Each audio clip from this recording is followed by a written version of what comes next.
That is gonna be the first fucking thing they hear on the stream or on the VOD. It's just go go Power Rangers. Oh, go go Power. My bad. I'm so sorry. Can't believe I've done this to you. Really is just quite a shame. It is. We got put on the Twitter. Like I understand why people like VTubers. They have like a waiting room. And it's so that you don't start the stream with like really awkward. Not even that, just like so you don't start the stream and then you have nothing to say while you're trying to like set up. Cause I'm like, oh, I haven't tweeted it yet. What? Yeah, and then they can wait, and then once you've like tweeted everything out and people are in, then you can start talking. But I'm like, I don't have a waiting room thing just yet, so because I haven't made one because I'm lazy. Get up, losers. It's time to stream. It's because my friend was like, your schedule is so funny because everyone else streams at like 7 p.m. but then you're like, it's 8 a.m. Get up, losers. And I'm like, you're not wrong.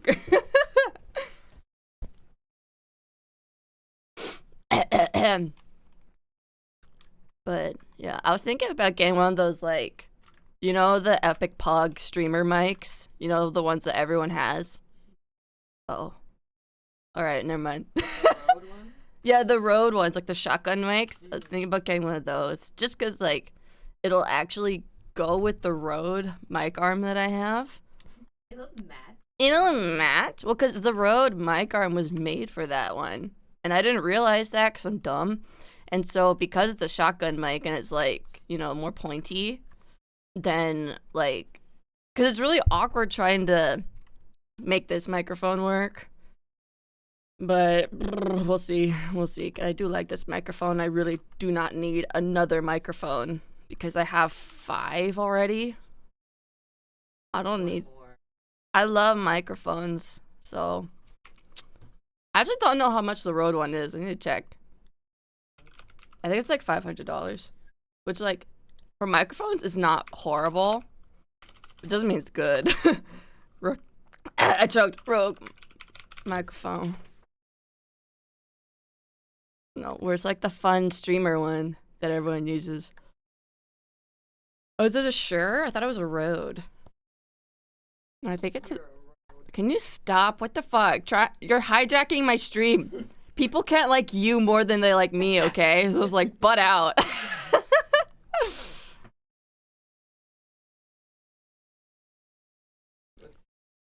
Yeah, students gonna be like, where's your sister? Where's your sister? And then when I'm like, oh, she's at work, then my viewership drops to 0 people. And I'm like, ah! Not like this. Did I spell road right? Yeah, I did. Where the fuck? I know, but like, it's usually on Amazon, but Amazon's like, I don't know what you're talking about. Sorry. Supercardioid condenser shotgun mic. That might be what I'm looking for. NTG1. Oh, yeah. I think this might be it. Oh, what the fuck? Okay, I'm just getting confused. What are people saying in the reviews? Good value, high quality, excellent. Okay, not helpful. Yes. Oh my god, those reviews are so funny. It's like, I'm like, oh man, I wonder if these dog treats are good. And then I scroll down and it's just like, I like it. And I'm like, that's not very helpful, Jeremy from France, but thank you. Or it's in French. Then I try to translate it and it doesn't make any sense because Google Translate's like, no thank you. I don't want you to interact with Quebecois. And I'm like, what? That's rude, but I understand. First of all, how dare you? Second of all, thanks for saving me. No, I know. It's like I was looking. Like, French. I had some pictures. Like I don't. Did you Did you like do the page translate thing? Oh. I mean, usually it's like okay. It's just not good, you know. It's not like eloquent. Basically, but it's better than like nothing. Cause I usually, on a lot of websites, like a lot of the cause I actually do buy from like French websites, cause they're like boutique Canadian stores and shit, and a lot of the reviews are in French, and even for Amazon, actually, a lot of them are in French. So I'm like, Google, help me, please, thank you. Oh, and some plant stores I buy from are in French. And I'm just like, I don't know what's going on. But now I'm slowly learning French because of visiting those stores. And I'm like, yeah, I will ajoute de panier. I will add it to cart. You got it. And it's like, I don't even know if I'm saying it right, but, I think my Canadian senses are, I think they're good enough. Yeah, they're a little bit tingly wingly, You sound so sad. Is it just because you're tired? And I'm thinking I'm building a mock. Oh, I see. Oh my god, you really are becoming dad. Oh, it's so cute and little. So then this would mount the side there. Wait, so are you building that, or are you like? Is it like a thing that exists? That's the thing. Oh dear. I'm trying to do something that's not wildly expensive. Like I don't mind spending money on something. Yeah. If it's like obviously good quality, Mhm. but it's just like the gas cans an egregious stuff. Mm. It's like a single gas can, a 10-liter gas can. I need at least 40 liters to be comfortable. Why can't you just like put it in the trunk or something? Just because storage space is small. You want to be sitting in there with gas for hours. That's true. 4.5 hours? Why can't you just like brain melt out here? Christmas tree it to the top of the Jeep? Because there's nothing to Christmas tree it to. It's just flat. There's no bars. Why aren't there any bars? That seems dumb. I don't know. I think because I'm sure. Oh, is it because the pop top? The top comes off. Yeah, pop top. Nope. I know cars. I think that's like a soda can or something. What? Oh. With popped up. I guess so. Or like a beer bottle. Oh, so I said your name on stream. Do you want me to edit it out after? I can edit it out. It doesn't take very long. Usually I say sister. I don't know. That's why I'm asking. I mean, like, I don't really care. I just would rather, like, my work stuff. No. I get you. Like, fuck it, stay out of it. Yeah. Yeah, I vague it whenever I'm like, oh, that's my sister. She does this. She does the call taking. That's it. I'm not like, this is where she works in this area. And Yeah, this is exactly where she is. No, I don't dox people like that, bro. I vague dox. I just don't need the attention. But, well, no, it's stressful too, especially if you don't want it. That's why I'm like, do you want me to edit that out? So I'll just edit that one out. I don't really. I know I don't care, but like, like I'll edit it out. 'Cause I know when people like, when they use Hannah on stream, I'm just like, like just call me Heifer, please. 'Cause I don't know, it's kind of like creepy, in a way. Not necessarily creepy, but I'm just like. When randos watch me, I don't need them to know my real name. Yeah. Well, especially with, like, my line of work, I don't... Yeah. But, I mean, I don't really have much of a audience here, so it'll be probably fine, but I'll still, like, go through. Yeah, I think you just edit it out, just for... Yeah, no, for safety, I know. Yeah. I got you, home skilly Billy. But, yeah, the gas tank thingy, it's, like, for... 2 10-liters. A single 10-liter is about like almost $100. Then I would need 4 of them.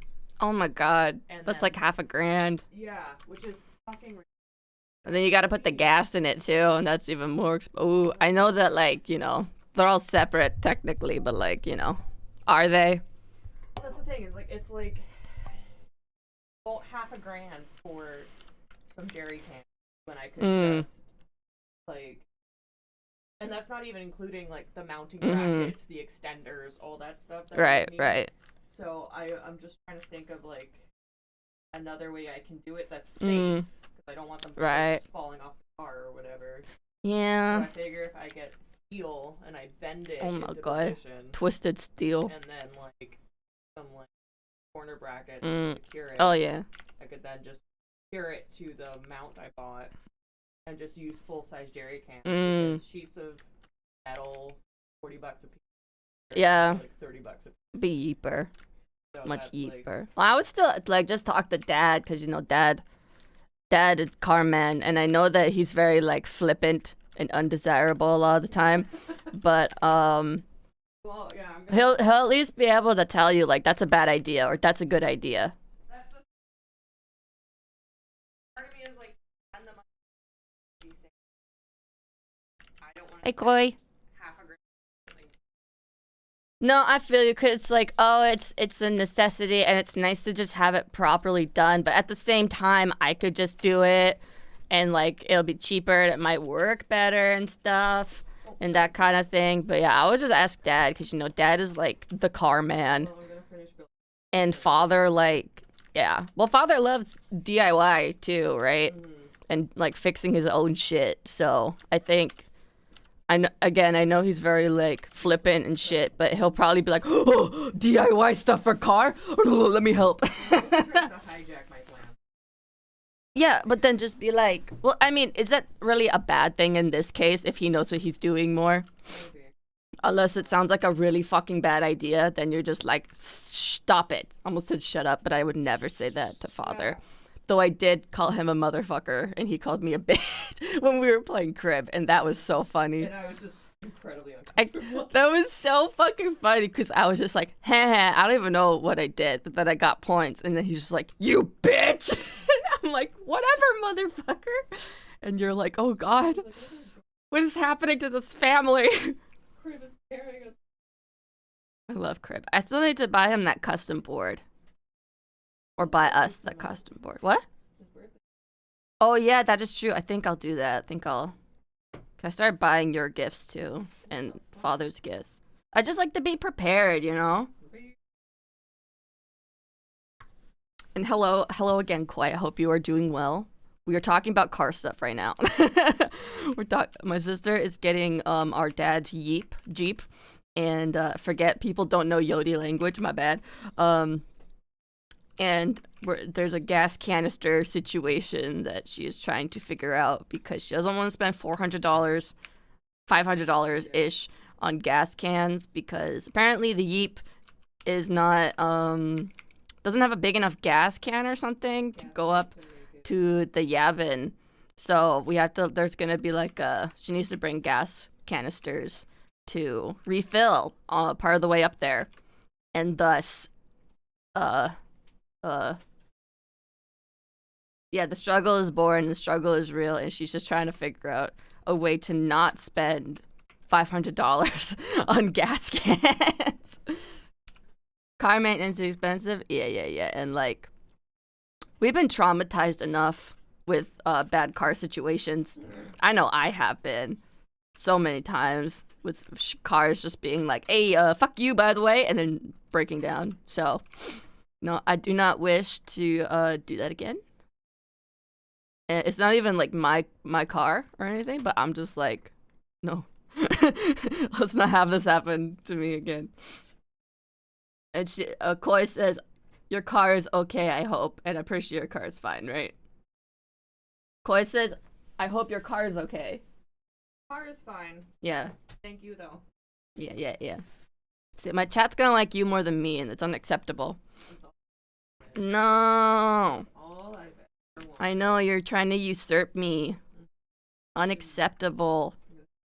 Very obscure, like, look at this paper model. Dad will probably understand it, because whenever he shows me his plans for the cabin, I'm just like, I don't fucking, what? And he's like, I'm gonna do this, and then I'm gonna do that, and then I'm gonna waterbend, and then I'm like, okay, Dad, whatever you want to do, I am here for it, whatever. I don't understand what you're saying, but you know what? I trust you. Oh my god, that's what my dad said too. He was like, I'll get you a car if you learn to drive. And I'm like, I don't want a car. That's the thing, Dad. I don't want to learn to drive either. Though I know I should, because I have to take my cats to the vet in the future. And right now it'd be helpful if I could take dog to the vet as well if there's an emergency. So I know I should. And then also what is it called? Hospital things too, just in case. So I just like other people on the road just make me really nervous, you know? Right? Dark Horse Sister. Yeah, exactly. Hijacking my streams. She's a backseat streamer. I'm gonna beat her up with my tiny little flapjack hands. Should fear it. They have syrup on them permanently. It's disgusting. You make you nervous? Yeah. I feel like I would get really anxious and stressed, and then I would like fuck up, and like fucking up on the road, not good. No. And like freaking everyone I feel like everyone I know has been fucked in a car accident of sorts, and I'm just like, you guys need to try a little harder to not get in car accidents, because I don't quite trust this at all. Like I have a friend who rides motorcycles, and she got freaking like sideswiped, and she went like flying across the street, and her bike is totaled. And I was like, oh my fucking god, are you alive? Like, what the fuck? And she's like, yeah, I'm fine. Honestly, the driver was more shaken up than me because he thought he killed me. And I was like, well, I mean, I would too, bro. No, I feel you, dude. Like, especially because cars these days are designed to like crush and crumble, right? But in the past, cars were made of like metal and shit. Like, you know, fucking steel war machines. And so like you could just barrel through anything and not have your car crumble. And I'm like, I miss those days. Oh, that's why they changed it? Oh. Oh. I see. Oh.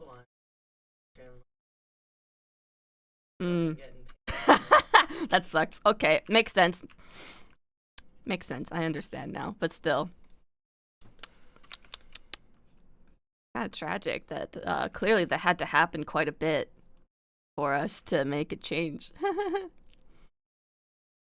But yeah, driving sounds really fucking scary. Mostly just because of other people for me. And I also get, like, I don't even drive, but I get road rage. So I backseat road rage, you know? I'm always like, can you fucking go? Oh my god! And then my sister, who's like usually the one driving me, is like, oh, are you good? But I just get mad, you know? Like if people are driving too slow or they're on the, like, I'm like, they're probably on their fucking phone, and I get really pissed off. Cause like my dad sometimes does that, cause he's a freaking old geezer with the energy of like a Gen Zer. And so he's always like checking his phone while he's driving, and I'm like, do not check your fucking phone right now, Dad. He's like, fine, you text for me. I'm like, you can wait until we stop fucking driving to check your fucking text messages, homie. Like, for fuck's sake, dude. It's not the end of the fucking world, you know? Like this isn't quite the same thing, but when I'm crossing a street, I make sure to, like, you know, put my phone down and then cross the street, because I'm like, some asshole's gonna hit me if I'm not paying attention. And the same when Pokemon Go was a big thing, you know? Like, my friend would be staring at her phone while we were, like, you know, we went out to, like, go play Pokemon Go. And she was staring down at her phone trying to catch a Pokemon. And I was like, okay, bitch, the Pokemon is not real. Please look up when we are crossing the street. And I had to, like, grab her hand and be like, please, eyes up. Do not look at your phone when we're crossing the street right now. The Pokemon is not real. It's not worth it. Excuse me. Oh shit! And yeah, I meant to stream yesterday, but then I just got really tired. I had to do laundry and you know. But then this morning I was like, should I stream? Should I do this one? Should I? Even though I'm really fucking tired because my dog got me up like at 3 a.m. because she had to pee, and then at 5 a.m. because she had to pee again.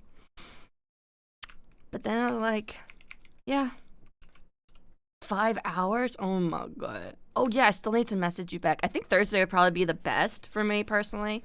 Like after work. I don't know where you're staying. You don't have to say it on stream, obviously. I will actually set a reminder in my phone to check Discord again. Because yeah, I forget things too easily. Yeah, I think a weekday might be best because I know that the weekend past like okay, that's pretty simple. I love Gastown, it's so cool. Stop. But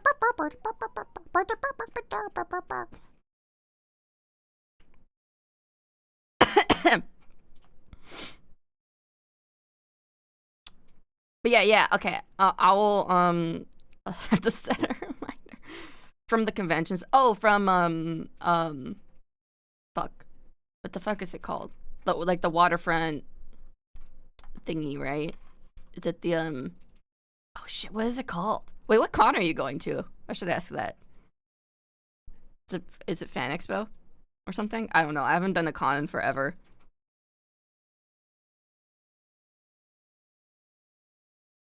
Alarm for, let's say 10:30. It'll just say or check Discord.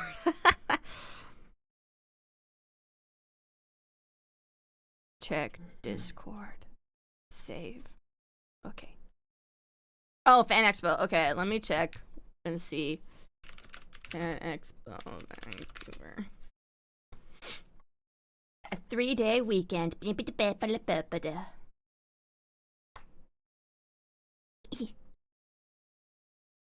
mean, if I could like meet you like halfway or something, because getting to the convention center is not that hard, or it doesn't take that long. Takes like Vancouver.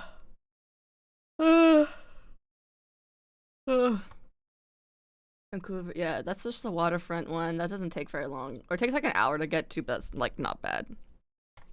But yeah, like we'll figure it out. That's totally doable though. And I mean, like, even if it's like we hang out just for like a little bit on Thursday and we want to hang out more, we can always just like do another day or something. Hey, I'll just come to Fan Expo and be like, greetings. I am here. Yeah, I'm excited to see you again. It's been what, 4,000 years, you know? Yeah, exactly. I'll be like, hello, I look like Timothy Chalamet. Hi. Do you remember me? Do you know who I am? And then I'll just say bro 100 times and you'll be like, oh, okay, that is the correct. Exactly, you recognize my voice. I'm just like a really tall white girl, you know? So, yeah. 5'10" or something like that. And I'll probably be wearing baggy clothes so that men's don't look at me because they scare me. And downtown Vancouver is spooky place, bruh. Oh yeah, I remember that. And I was also wearing a hat and I had a lot of like blemishes on my face and I was really sad and tired and I really had to pee. I remember that. And you were like, raise your commission prices, and I was like, no, I don't want to. And I was really depresso and stuff, I remember. But yeah, last time when I remember seeing you and I was just like, oh my god, she's beautiful.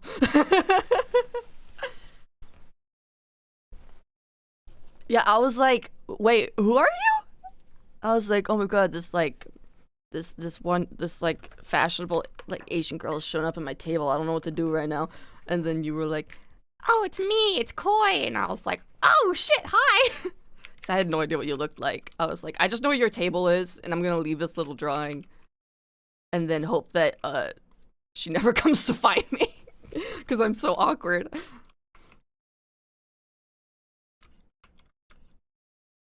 But then you did come and find me and you were like, why are you tabling alone? Why'd you do that? And I'm like, I don't know. Honestly, bro, it's not worth it. You're catering to nerds. You don't gotta be fashionable for the nerds. Especially guys, it's so fucking... Or actually, no, inside the convention center, from what I remember, it's pretty cold. But, you know, It's the other artists that are gonna be fashionable. You know? That's the thing. That's the thing you gotta keep in mind. It's like, how fashionable do I want to be compared to to my art selling peers and shit, you know? And usually for me, I'm like, I'm just gonna be normie. Yeah, exactly. You gotta be fashion for the other artists. That's the only thing to consider.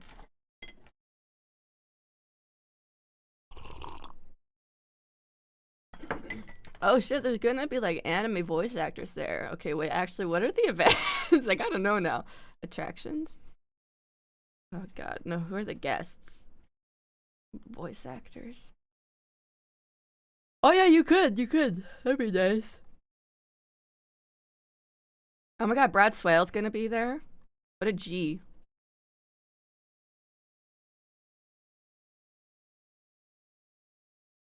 That bro is like, he's very local, cause we dubbed Death Note in Vancouver, I'm pretty sure. So, yeah, Brad Swale is a local Vancouver guy, I'm pretty sure, unless he like, you know, moved to LA or something. Yeah, Canadian voice actor. Yeah. Oh, he was also in Black Lagoon. Yeah, that makes sense. Oh, yeah, the ocean dub of Dragon Ball Z. Be like, hey, bro, I did dubbing classes with the guy who directed you. How does that feel? And also the guy who did, who was L.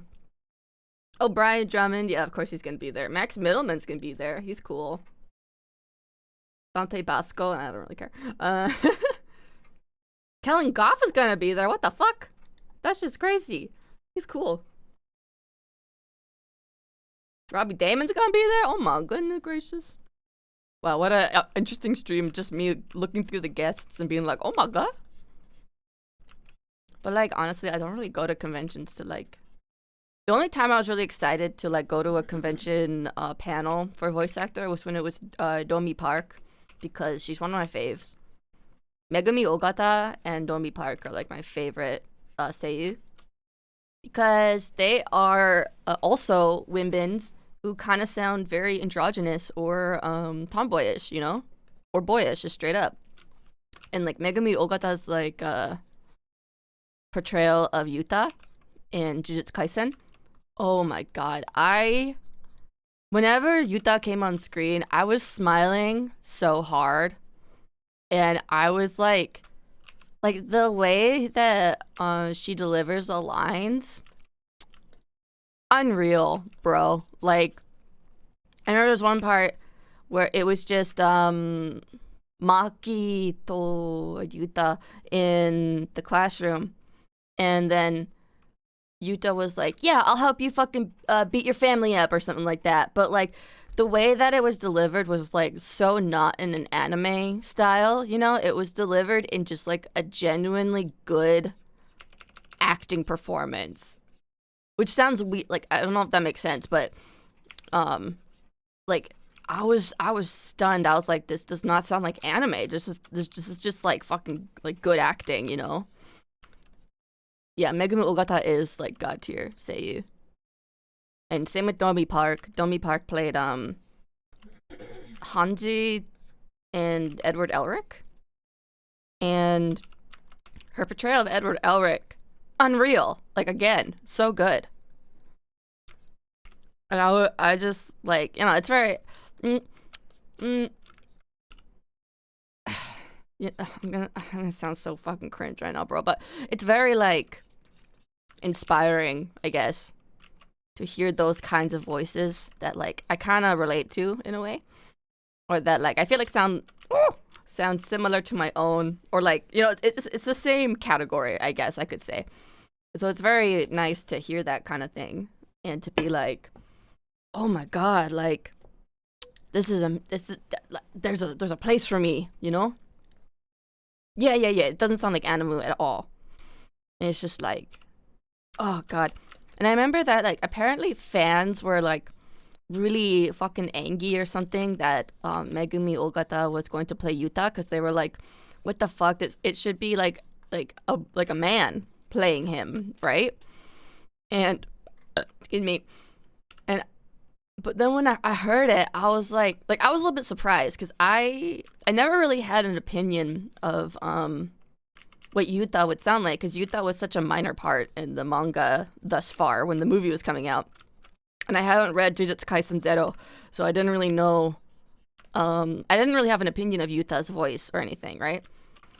And then when I heard it though, I was like, or when I saw that she got cast as Yuta, I was like, oh, I don't think I expected that.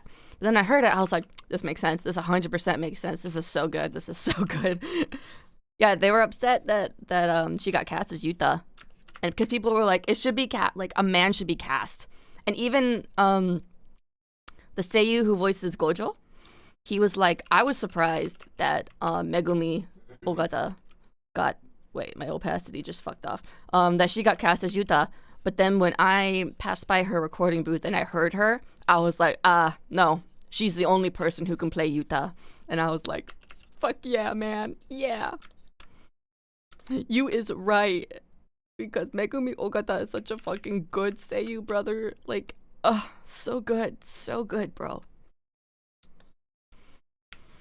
And I'm gonna definitely buy that movie when it comes out, so I can go watch it at my cabin and stuff, and just be like, oh man, oh my god. Same with Maki's voice actor. Like, what a good choice. Like, she is so fucking good, bro. I know. I think people just think, oh, like wimpy Shinji seiyuu, and I'm like, okay, well, Yuta is kind of like that in the beginning, though. Like, Yuta is just like, I cannot do it, no. And then kind of like mans up, which I think is really great, because usually like those characters will just bitch and whine and moan about what they can't do for like an eternity. But Yuta like very quickly is like, nah, I gotta fucking like grow a pair and let's do this, all right? Which I thought was so fun. And I just love him a lot. I love Yuta. He's one of my favorites. Oh yeah, Yuta is Shinji if Shinji actually like, you know, got over it. Yuta definitely Shinji's for like the first half of the movie, and then he becomes a Chad the second half. And I'm like, God, that's a good character. That's the character I really like. Maybe that might be true, which is weird to think about, you know. But I don't know. I also think, you know, it's just like if you don't like simp for like a seiyuu or something. I kind of see this a lot in the JP versus EN debacle, I suppose, over anime voice actors for characters and stuff. And people are just like, oh my god, like, I don't know, the English just sounds so much better. And like, there are definitely instances where like the English voice actor does a great job, but then when they're kind of JP counterpart is like a legend, and I'm just like, oh my god, you know, like the guy who voices Sukuna in JP,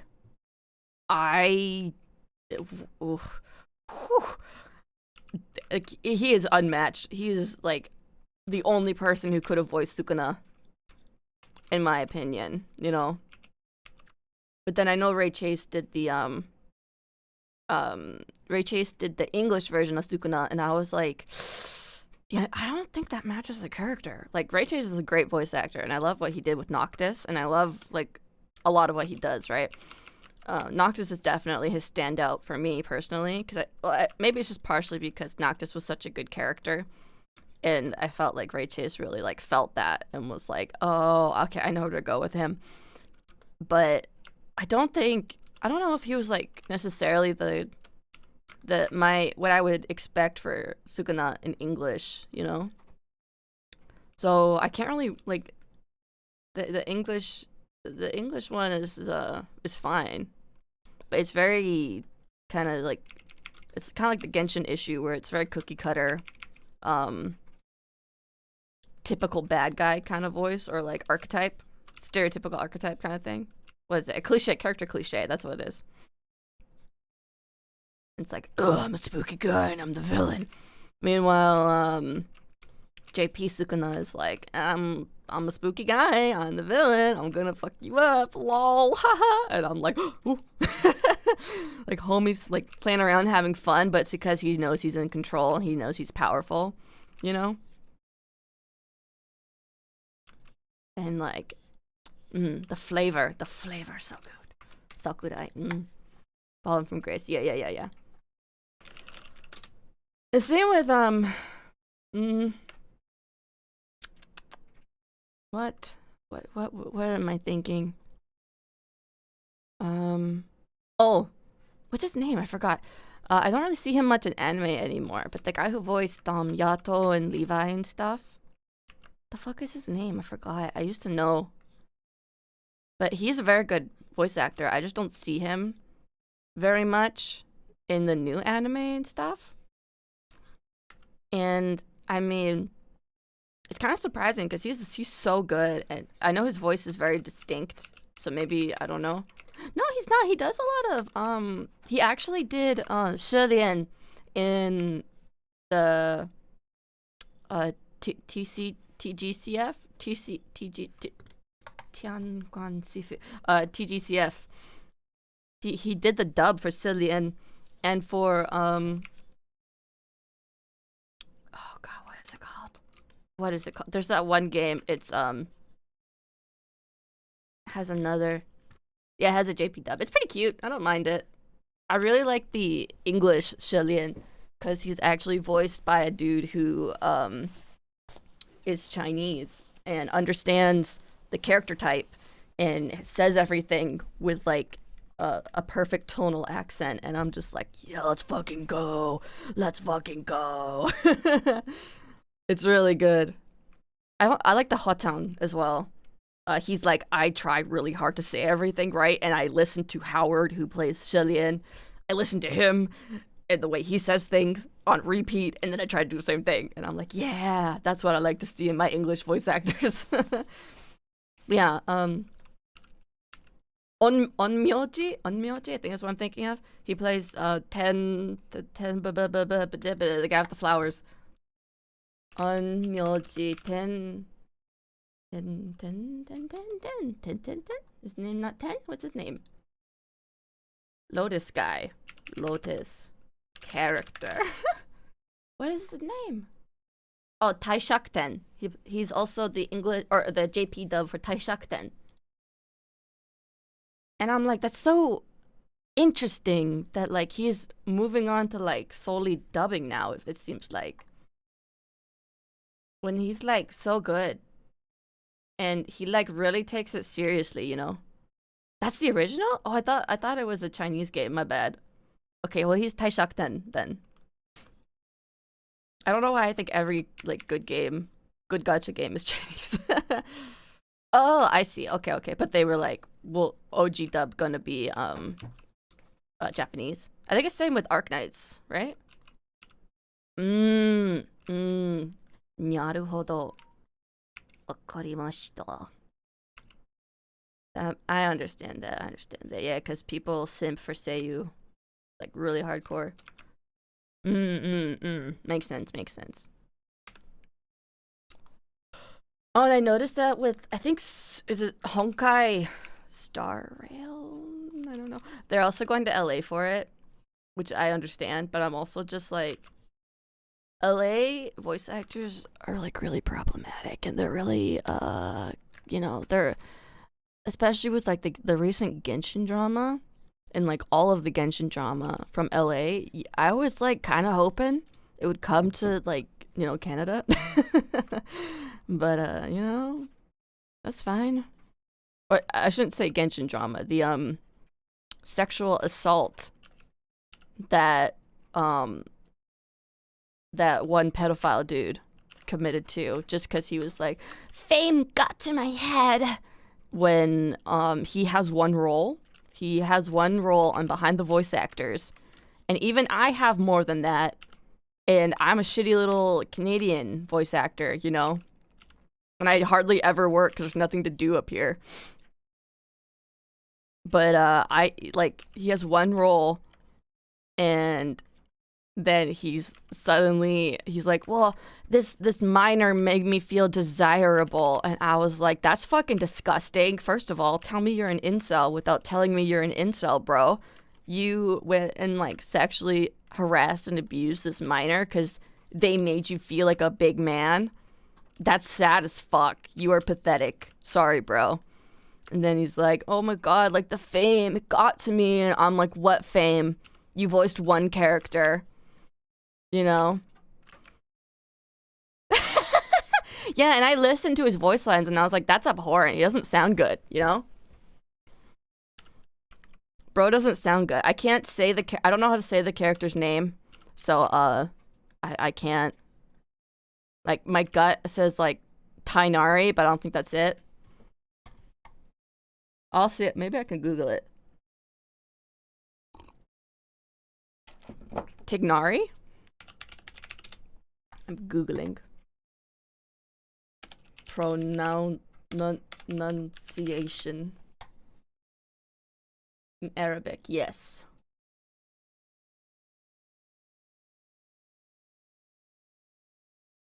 Okay, it's not coming. Tignari, okay. Tignari, that sounds cute. I like how that sounds.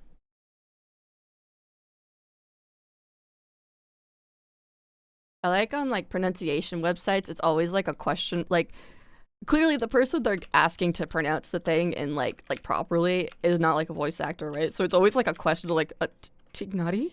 And I'm like, girl, have some confidence. You're like, you got this, bro. But yeah, it's fucking gross. And then just like, again, Child's voice actor, I think he kind of crossed, like, I don't know if he crossed the line, but he acted very unprofessional in my point of view. Whoa, what? I have my brain blue screened. What? El Haytham? Oh shit, I said El Haytham. Man. Hello, useless. No, I'm lazy, bro. Sorry. Thanks for the offer, though. Appreciate that. I mean, good luck on your quest. But, yeah, I'm lazy, and I gotta walk my dogs later, so, yeah. Sounds like an interesting thing, though. Yeah. But, you know, like, seriously, like, good luck. Good luck with that, brother. Ars, hey, how's it going, man? Everyone always appears at 9 o'clock, and then I'm just like, I don't need to work today. Look, I'll use my lunch break right away. It's fine. It's whatever. El Haytham. El Haytham. That sounds better than Al Haytham, though. El Haytham sounds like El hyphen or something. But El Haytham. That's nice. What language? Is that just... What language does that originate from? I'm curious. Hello, guys. How is it going? Behold my new PNG tuber. Oh, El Haytham. El Haytham. Oh, that sounds even better. El Haytham. I put the emphasis on the wrong syllable, as they say. El Haytham. El Haytham. Oh, that sounds so nice. I really like that.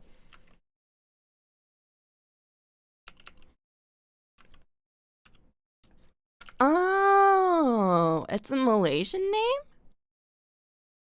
Oh, that's cool. It's Arabic. I'm fucking stupid. Sorry. Arabic. Arabic names are so pretty. Tignari and then El Haytham. Ooh. And then there's just fucking Lisa. Oh, interesting. Okay, that makes sense. Thank you for clarifying. Oh, that's so nice. God damn, their names are beautiful. And then yeah, there's just Lisa. Thanks, bro. Yeah, I'm trying to do kind of like Hades inspired. I used to, like, back in the day, I had a phase where I did, like, black shading like that. Yeah, they're bald. 1 second, let me add the hair. Like, I had a phase where I did black shading like this, and then I stopped because I was, like, you know, doing painting shit. And now, when I saw Hades again, I was like, oh shit, I really like that, you know? I like how that looks. And I'm kind of just sick of trying to paint my VTuber because it takes fucking forever. And this takes way longer, but I think it's kind of a more fun, unique look in a way. So I'm trying to commit to that. Trying to commit to this way of life. 'Cause I just think it'd be kind of cool, you know? Oh yeah, like the one that you see right now that's vibing, is just my PNG one. Like it's not done, cause like the version that is on screen doesn't have has like all this shit unfinished still. So I'm pretty much just like cleaning stuff up and trying to get it ready to get it rigged. Cause my goal is to actually get this shit rigged, you know. Because I would like to move on screen finally. I think that'd be really fun, really funky fresh. I'm looking forward to it. Yeah. I live in Canada, so like, I was like, let's do something cozy, bro. Will I have other outfits? Probably not. I mean, I might draw them, but I don't think I'll ever like get them rigged. Because I like winter fashion the best, so. Yeah, and plus, like, honestly, I feel like my summer fashion is complete dog shit. So I don't wanna. It's hard. I don't even know what to do for this character for like summer outfits, you know, because it is like a female, I think. I think, but I'm like, well, then what would they wear? Like, what would I wear if I look like this, you know? Like girly things, which I could totally do. I don't mind doing that one, but I'm also like basketball shorts, Adidas back shorts. Yeah, maybe. Right. No, exactly. That's exactly it. Like, I work from home, so I have a lot. Like, I can find pockets of time to stream and stuff, and plus, like, work is really there's nothing happening. I keep drawing on the fucking wrong layer. Let me hide I'm hiding the head. It's over. Yeah, I have a lot of like random time. Oh no, I'm a fucking idiot. I had symmetry on when I was doing the body. Oh, I'm so dumb. Oh no. Yeah, that's why like I just like been staying with PNG Tuber for so long because I was like, I don't know if I even like streaming. Like, I don't know if I'm good at it. I don't know if this is like worth my time investment. And like it's very expensive to get something rigged, you know. Generally, rigs start at like 500 USD or something, which I understand because it takes a long time to rig stuff, which is why I wanted to try rigging myself.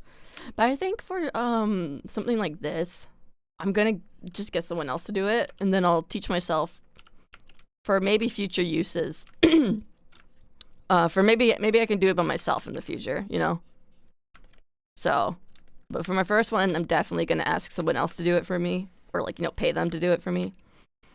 Because I want it to be good. My plan is to get from like here up, so I guess like half body. Because when am I gonna actually show the whole body, you know? I'm not planning on like doing a big fancy rig. I don't really. There's like one animation that I kind of want to ask if I can get done. For like, cause you know, like there's like you can get little animations done, right? On your rig. So if you hit like a hotkey, then it'll do this preset animation. And so there's one that I want to get done, just like a smarmy grin kind of thing that shows off a lot of teeths. Because I don't know if you see it on my character right now. Forget what I was talking about already.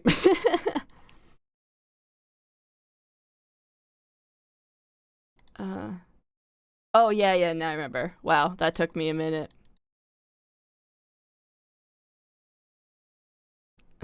Yeah, whatever, we can show that.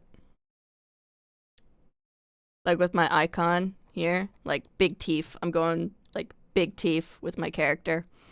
So I want to have like a animation or whatever that shows off big teeths. I think that'd be really fun. I like that. But well, the face has to be like no matter what, the face has to be all separated. So like nose different layer, mouth different layer, top teeth different layer, inside of mouth, tongue, all that stuff different layers. But for the rest of the body, it doesn't have to be quite as in depth, you know, because the face is the thing that has to move the most. So that's the only thing I really have to worry about, like separating super well. Because I'm not planning on like getting a freaking like Kason style model that just like flips around. No, that's totally fine.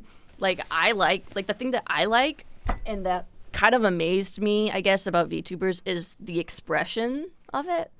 So like I don't care about the body. I care about like the face doing stuff, you know? And it's just nice to see the actual like reaction of the person and how their eyes are moving and stuff and where they're looking. It just feels more like more of a connection. So because that's what I like. So I'm like, I want to do what I like, you know? Because generally, even like, you know, if someone has a face cam, I'm looking at the face cam a lot too. I just look at faces a lot and I like it. What are you doing stares at canvas? Meanwhile, I'm just like, wow, look at that VTuber's model go, bro. Thank you, Useless. I appreciate that, homie. I do my bestest, you know? Sometimes it doesn't work out. A lot of times I'm just like drawing a circle like, oh shit, fuck, Watching Fitznam stream wise, yeah, yeah, no, there's some very, very beautifully done VTubers. I'm gonna see if I can find one. VTuber rig. There's one that I really like that I was like, holy shit, you know? But I'm trying to, I don't remember what their name is. But I was like blown away. Kason actually has a very good one like that. Oh yes, it's this one. This model is insane, bro. Here we go, bro. Look at this. This is crazy. Like, isn't that wild to look at? Like, it's so in depth and so crazy. You got flamed for complimenting someone's art, bro? Oh my god, that's shitty as fuck. They're probably just really insecure and don't know how to take a fucking compliment. Like, Jesus Christ. I know that it can be awkward to take compliments sometimes, but like, you know, someone's just being nice to you, being like, I like your art, be like, oh, thank you. I'm still working out some stuff, but thank you. You know? God, don't be... Shitty artists are so fucking annoying, bro. I'm sorry that happened to you. But yeah, this rig is like insane, right? Like, it's so impressive. Kason rig. And just like the way that like the face moves and the expressions, oh my god, it's so, oh my god, so beautiful. But then the Kason, this one's nuts. Like, she can turn her head like all the way around basically. Like, what the fuck? It's so crazy. Oh my god, Useless. That's so fucking shitty, dude. What the fuck? That's so fucking shitty. Like, oh my god. Because I know people, like, when they tell me, oh, I like your art to me, right? I'm just like, oh yeah, I know, like, there are people better than me, but it doesn't mean that, like, my art's invalid. And, like, I'm very appreciative of people enjoying my art. And, you know, we're all at, like, different stages, you know? And I don't know. That's so fucking shitty, bro. Oh my god, if you think my art is good, then you have a long way before being good yourself. Oh my god, eat my fucking ass. What a fucking douchebag thing to say. That's why, like, I don't get along with artists a lot of the time. Because they're all fucking pretentious and shit like that. Or, like, a lot of them are pretentious. And either they're like, ugh, I understand art on a different fucking level. You'll never understand. Or they're just like, you're a weak little peasant and you'll never be like me. Honestly, Koi, it's probably because, your very honest, straightforward personality makes them go like, I can't fuck with you. And you're also very good at art yourself. And I think you also just have a good bullshit reader, you know? So you're like, oh, you's a fuckhead? I'm not gonna fuck with you, you know? You know? Yeah, rigging sounds really hard, bro. Like, oh my god. But I would like to try it, especially because you can use the program for free, right? Which is pretty cool. Yeah, same. Like, I'm very picky with people that I like hang out with and shit, because I'm like, I don't have any patience for people who are like really annoying. Like, there's one guy at work. He'll never watch this because he's stinky. But he just he talks about himself like a lot, and it's the only thing he'll talk about.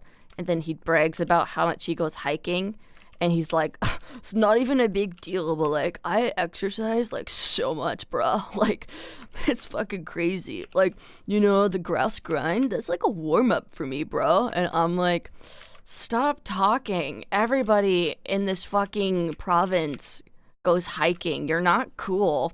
You're just one of those fucking dudes on Hinge who has a shirt, who like has their shirt off in one of the pictures with sunglasses on, and then the next picture is you with your shirt off in a fucking body of water, and then the next picture is you in a suit with a bunch of other guys who look like eerily similar to you, so I don't know which one you are. And you're probably at like a graduation or something. And then the next picture is you with a bunch of guys and you're wearing sunglasses and you're like standing beside a body of water. You're one of those people, okay? I don't want to fucking hear you talk about hiking ever again. Stop talking about hiking. Everybody hikes here. We're like the West Coast, dude. Everyone hikes here.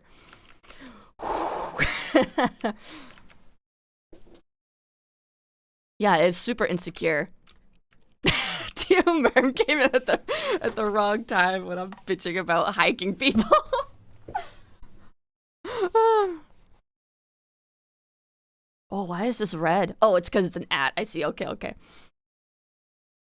Yeah, asking for outside validation is definitely like big insecure moment, bro.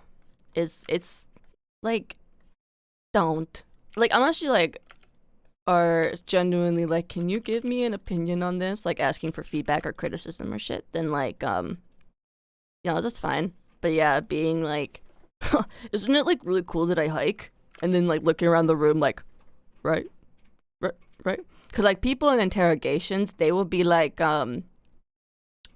people in interrogations will be, when they're guilty, will tell part of a story, and then they'll be like acting whatever, and then when they're trying to see if you believe them or whatever, they'll like stare at the police officer and look for validation, you know. And I'm like, oh my god. I watch too many interrogation videos, I don't know why. Thoughts on Mark Burnett? Oh, he's good. I have one of his brush sets. This one actually, the Mark Burnett advanced brushes. He's good, but I do think there are better resources, I think, or like more resources you should pull from, not just him, because he's fine, but there's definitely people better than him, if that makes sense. I would say Kawasi, if you can do one of his Patreon tiers, if you want to learn about rendering at least. Kawasi is very good. He also uses, he does use multiple programs, but he mainly uses Paint Tool Sai as well. So if you are a Sai user, Kawasi is very good. Kawanosi. Let me show his Twitter real quick. Or I tried to search Twitter on Twitter. Kawanosi?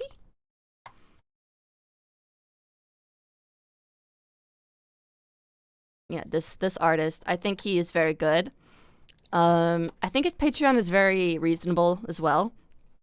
And I learned a lot of about lighting from getting his Patreon tiers and just staring at his art.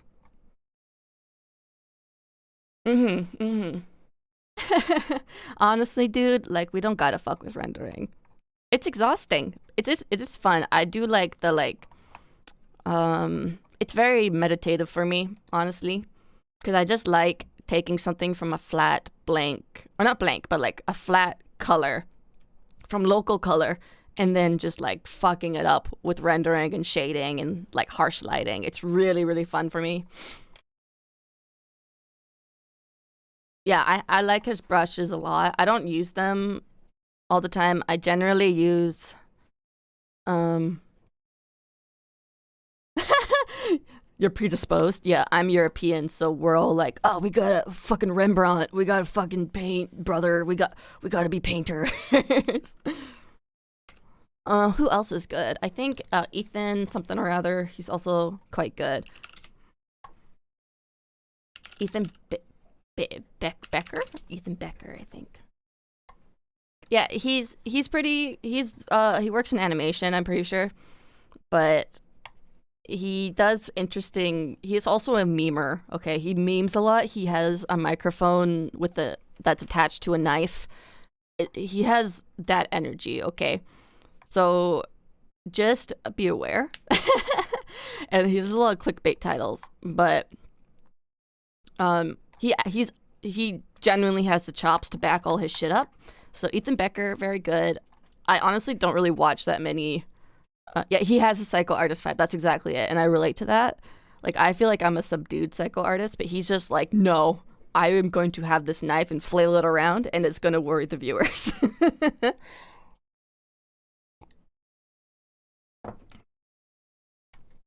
But yeah, no, I agree with you. Useless. Like I used to be subscribed to Mark Brunet. I think it's Brunet actually. But um um Mark Brunet, again, good artist, but I do agree he's very repetitive in my opinion. So that's why I stopped watching his videos. And sometimes I don't want people to just try and like spit facts down my throat or whatever, especially because he works in games, I work in animation, different worlds, and so I get kind of tired of it. Nah, Ethan Becker, absolutely not an art teacher. He's just an industry pro who's given tips, you know? And what he has gone through, he's telling you how he got better, basically, and what he did in the face of these things that he sees artists do wrong or that they could do better. He's like, well, you know what? You could do this. I did this. I worked with someone who did this and they did this, blah blah blah. You know, so I just see him as a peer who is given nice, buoyant tips. Animation is hard. Animation's really hard, bro. I remember when I got accepted into the animation program that I went to. My high school teacher was like, "You don't even animate," and I'm like, "Well, but there's character design and there's other things in animation," and he's like, "Oh, okay." But you know, when I say work in animation, I don't mean like you're an animator. I mean like you're part of the animation industry. And like for me, I work in animation, but I'm a character designer and prop designer, you know. And but to make it simple for people, like for my dad's friends, I'm just like, yeah, I'm an animator because my dad is always just like, what do you do again? I'm like, I'm animator. just say that. It doesn't matter. I'm not gonna get into it because I've told you 300 times, Dad. Flamingo dancing. That's so cute. Doing a tattoo. I mean, fucking go for it, man. I don't know. I would get someone else to design your tattoo if you're gonna get a tattoo, though, because we're often the or if you're doing it for someone else, I would just be like, I would let them commission you, and then be like, I would strongly advise that you let the tattoo artist do a rendition of this, like make it their own, you know, like redo it. Yeah, dude, get it. I actually wanna get like, I wanna get something, but I don't know what yet. It's probably gonna be small. I did make like a whole entire, actually, I'll see if I can find it. I made like a whole pitch thing for a Thanatos tattoo that I wanted. I don't know if I still have it though.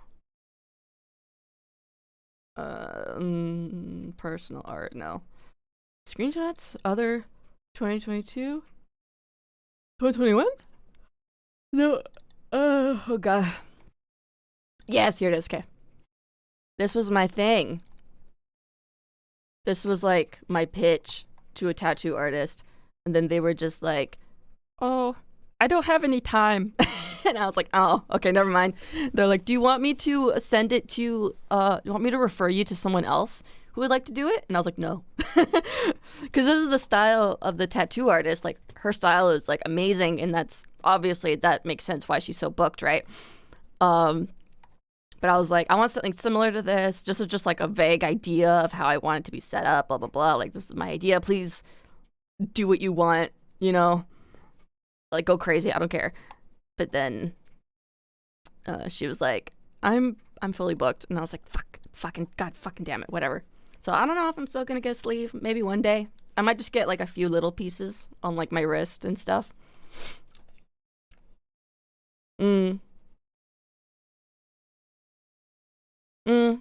No, I get that. I mean, you also have to just, this is not me being like, actually, bleh, or anything, but, you know, tattoo artists are artists still, and art is a luxury.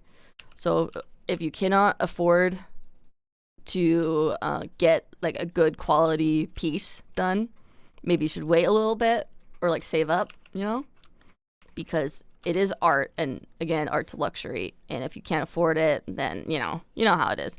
But if you find someone who wants to like directly copy the reference, like go for it, bro.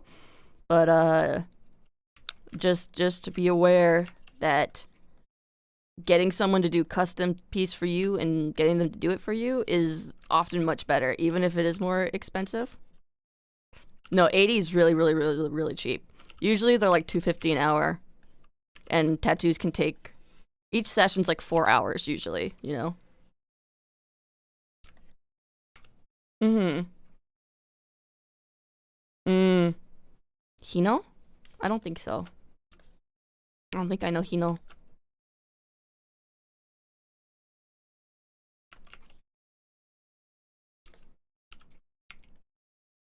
Oh yeah, I'm talking about like Canadian cash money too, so that's true. I don't know. I was on like a really big like tattoo kick for a while there, and I was like desperately like looking around, being like, I need somebody to tattoo me. I still want one. I think I might just get like a pop up one, because if I think about it too much, I'm never gonna get it done. So if somebody near who's like kind of near me, because I don't want to go to Vancouver because it's scary. If they're like, oh, I got the pop up, I'll be like, hello, please tattoo that cat on me right now. Thank you. Mm. Oh my god. Yeah, my brother, he has a thigh. Is it thigh? Quad. He has a quad tattoo. Is it a quad tattoo? What is it? Like upper thigh? Is that what it's called? Is that the thigh? Yeah, thigh. I'm thinking calves. Wow. He has a thigh tattoo, like it's a sleeve, and he's like, I almost passed out. I was like, oh my god. And it's like really intricate, like Japanese style tattooing, right? He like almost fucking died, dude. It was horrible, and I was like, oh no. But I would like 2 hours does sound pretty brutal, and like I do want like the idea of doing a big full color one is very appealing. But then I'm also like, would I die? Would I ascend to the next plane of existence if I did that? Probably. That's probably also fine.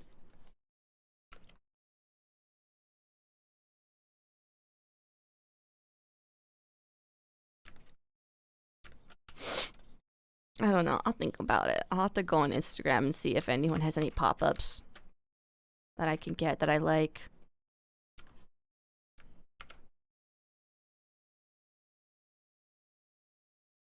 I would go personally, if it was me, I would just go with the girl asking for 250. Just save up, you know. It's more worth it in the long run.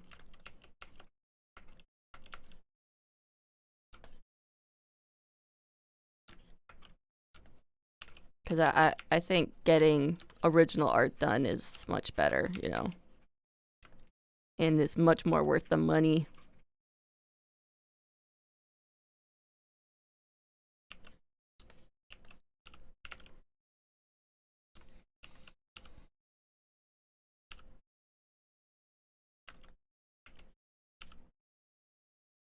Sister, can you stop bouncing your leg? It's really annoying. $10. Ugh. I've heard of it happening, but you know, it is what it is. I don't know all the ins and outs of the situation. I'm not asking, so you know, if it worked for you, it worked for the artist. No problems. If all is copacetic, no problems. Yeah. I also want a tip, right? So I gotta make sure I got the monies, and a lot of them don't take oh yeah, that makes sense. I know there's people who are like, I need portfolio pieces and stuff, so then they'll ink their friends and stuff. And yeah, paying for the ink, that's great. No, I totally get you, Ming. You know, like, people gotta practice, bro. And like, it's different to do it on a person than it is to do on like a freaking pig or something. Because I think they use like dead animals sometimes to practice on, which is a mood.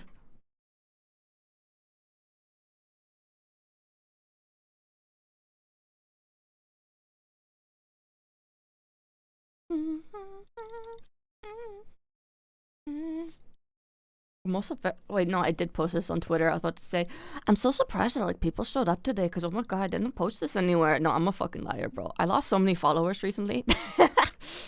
So funny. I think it's from you know, being like, it's really creepy when men prey on children, and also being like, well, there's just one VTuber or whatever that was like, making like sexual assault jokes. Or like, you know, was laughing about, pretty much saw like a video game character or whatever, whose like canon story is like she got sexually assaulted by her coach, and then the VTuber like saw the victim character like changing in the changing room and was like, oh, no wonder you got, and everyone's like, what? And then she got suspended. And yeah, I was like, that's fucking gross. If like, it made me really fucking pissed off. Because why would you joke about that? And especially in this day and age, and like, clearly if you're joking about like sexual assault, you have not had anybody close to you who's been like assaulted, and you don't know anyone who's been assaulted. And probably you haven't either, because you would not joke about that if, yeah, Zion Lanza, who I always call Lanza in my head, but you know.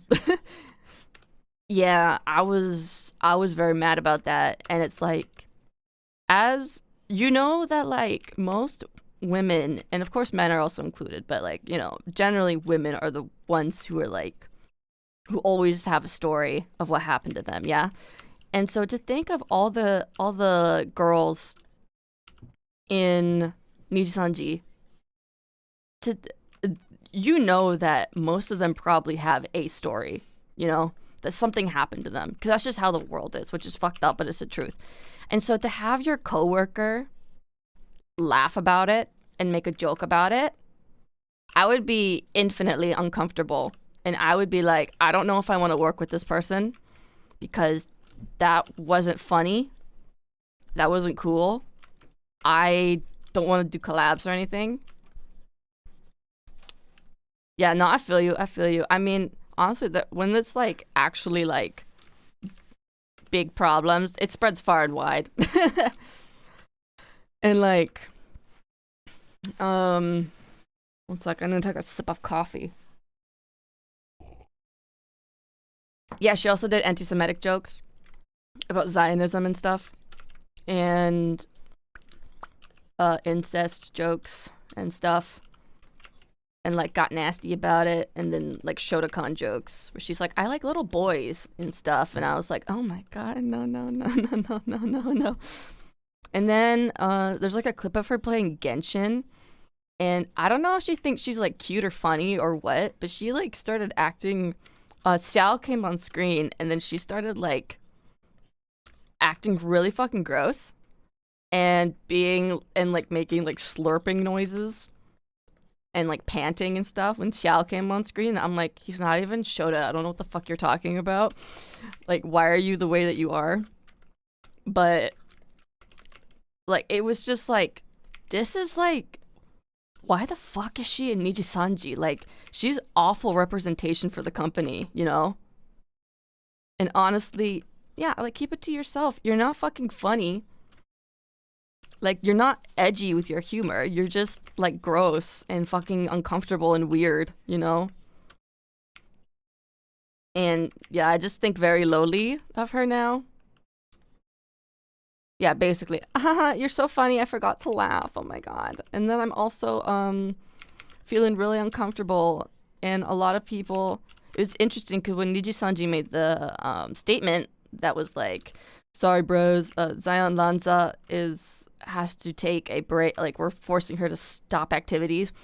And then one of the reasons was she lied to management, which you don't lie to management. And then she was like, emulators, which are illegal, and you can't do that to a company. Like, you're working for this company and now you're pretty much like detonating their Nintendo license because you're illegally emulating a Nintendo game, right? So that's really cool. And when I was looking through the quote retweets and the comments and stuff, I didn't see that many people that were upset about it. A lot of people were just like, finally, or like, good. Next time, like, why don't you just like terminate her and stuff? And I was like, wow, it seems like people really don't like her. And I mean, even her fans are saying, yeah, we all expected her to get suspended. And I'm like, maybe she should be terminated because good God. Honestly, I feel like the hiring department, I feel like if she lied to management while she was a part of the company, I think she probably lied a lot and probably hid a lot of problematic content when she was in the midst of auditioning. So I think she was lying her way to the top, you know? It's the Matrix after her. Obviously, you're right. But yeah, I think she lied a bunch because she has a history of hiding her privating her VODs, which you're not supposed to do because it loses like ad revenue for the company, right? And then she also edits them, puts them back up. So she pretends that she says very horrible things on stream and then pretends she doesn't because she just edits it out of the VOD and re-uploads it, you know?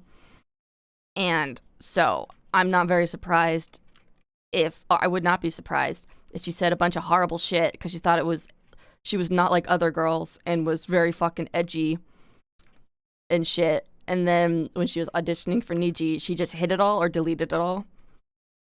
And now her true streamer identity and like attitude towards things is coming out, and people are not really reciprocating it very well, or they're not reacting to it very well. And I don't blame them because I am very, I don't like saying triggered because it's used so often, but kind of like just shell shocked, just like, holy, what, are you fucking serious? Like, that happened? She said that? And then I can't help but think about all my friends and all the people I know who have been like sexually assaulted, and I'm like, and you're laughing about that? You would think that like a woman would be sympathetic to what happens to other women and just other people in general, but like mostly women in this case. You think you'd be sympathetic to that, you know? But she's not. So I'm just like, are you trying to be not like other girls? Because it's not fucking working. And I just think you're really fucking, well, I always thought she was kind of fucking annoying. And now I'm like, oh, and now you're a piece of shit too, you know? Like, if I was working in the company, I'd be like, I would probably, you know, call her out and talk to the manager and be like, this is unacceptable. What are we going to do about this?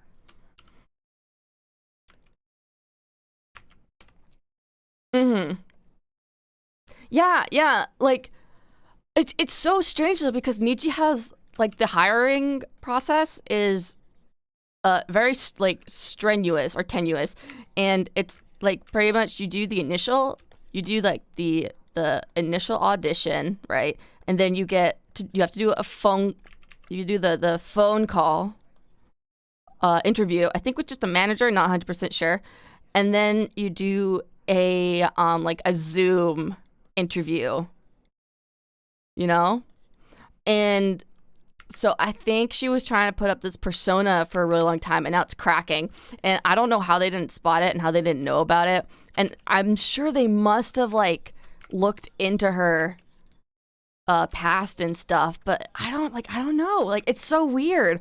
Maybe they were just like, you can't say that, you know? Because like saying things as an indie VTuber, it's you get away with a lot more, you know, if you say something shitty. But when you're with a corporation, you got to rein it in, and you got to be mindful of what you can and cannot say. So she was warned several times to change her behavior and to change her attitude by management. She didn't do it. And now I think they're just like, oh no, like we have told her multiple times, stop doing this, and she's not listening, and she's lying to us. And I think because there's no return date for her suspension, I think there are talks behind the scenes about this, you know. But I think it's hard if someone deletes their Twitter or something, you know, or like goes through their Twitter and starts deleting stuff. But like in that case, you would think they would look at their Social Blade or something and see how many tweets have been deleted and stuff. So, you know, it's yeah. Sympathy requires more than 3 synapses. Bitch, you're right. You are fucking right, useless. You are completely right.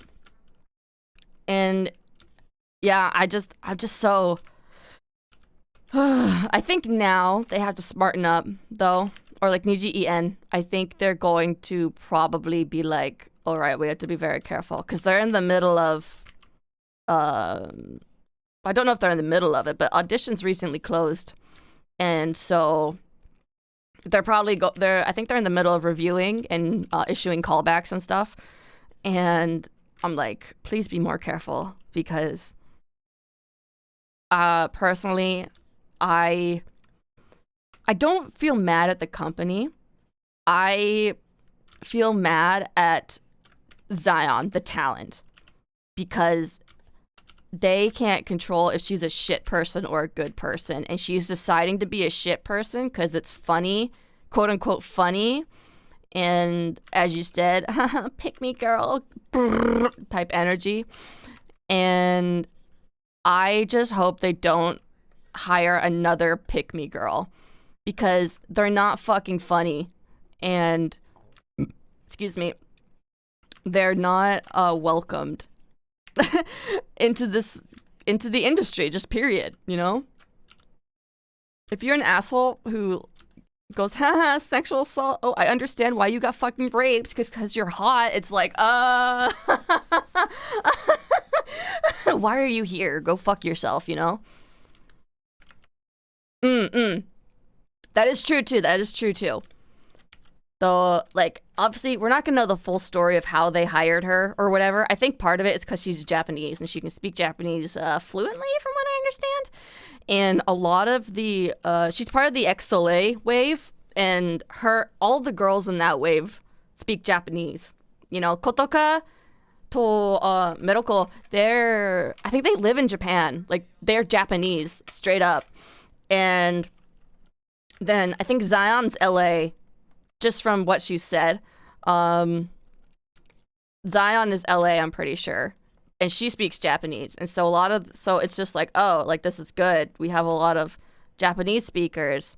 But then it also is kind of like, you know, it's a double-edged blade because then if they're native Japanese, then they might, a lot of their tweets are in Japanese too.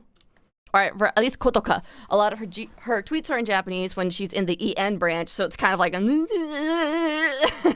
it's kind of a weird gray area where it's just like you're kind of ostracizing your EN fans who can't speak Japanese, you know? Yeah, Ars, you don't need to get involved with this. Honestly, it's kind of better to not be too invested, which is sad because I really do like Nijisanji. I think they're like a very fun and skilled group of performers for the most part.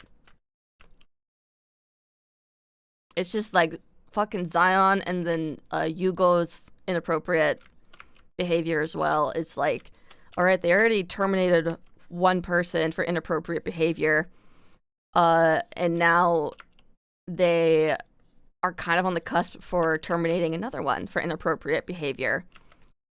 So it's kind of like, you gotta vet your people a little bit better. And a lot of it is like, you need to, I think there needs to be like in acting, there's a screen test or like a chemistry test, right? To see if you work well with the rest of the actors. I think I don't know if there is this in Nijisanji or whatever, or in like agencies, but I feel like having some kind of screen test, chemistry test is kind of needed and necessary, because you don't want to debut your talent right away to do like a screen test, right? But you still gotta test it, because they're gonna be on their best behavior when they're talking to management and senpai and whatever. You know they're gonna be on their best behavior. So I wonder if there is a way for them to see beyond old VODs and stuff that could be edited. I wonder if there's a way for them to see how they actually are, you know? Because in the Nijisanji thing, you're supposed to stream in character, so it does not necessarily mean you're being yourself. You know, you're being the version of yourself that is gonna be in front of Nijisanji management, and so you're gonna put on your better behavior for sure. And anything that might be considered kind of like risque, you're not gonna do it, because you're trying to put your best foot forward, especially towards a Japanese company. Yeah, you gotta be fucking smart about it, you know? And so that's probably what happened there. And then it's like, oh no, now she's a free bird. And now she is just fucking up. And it's gross. And I don't even know why.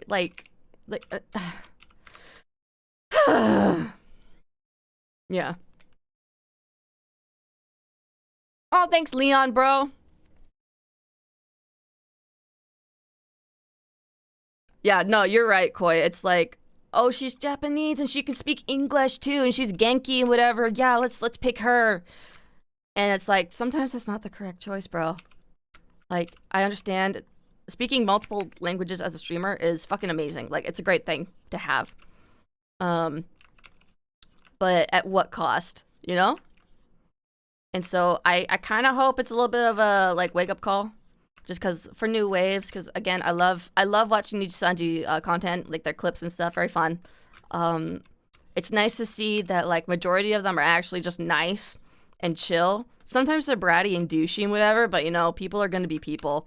But when it's to the point of what Zion is doing, it is like unacceptable. We all know Japanese things are just better. Yeah.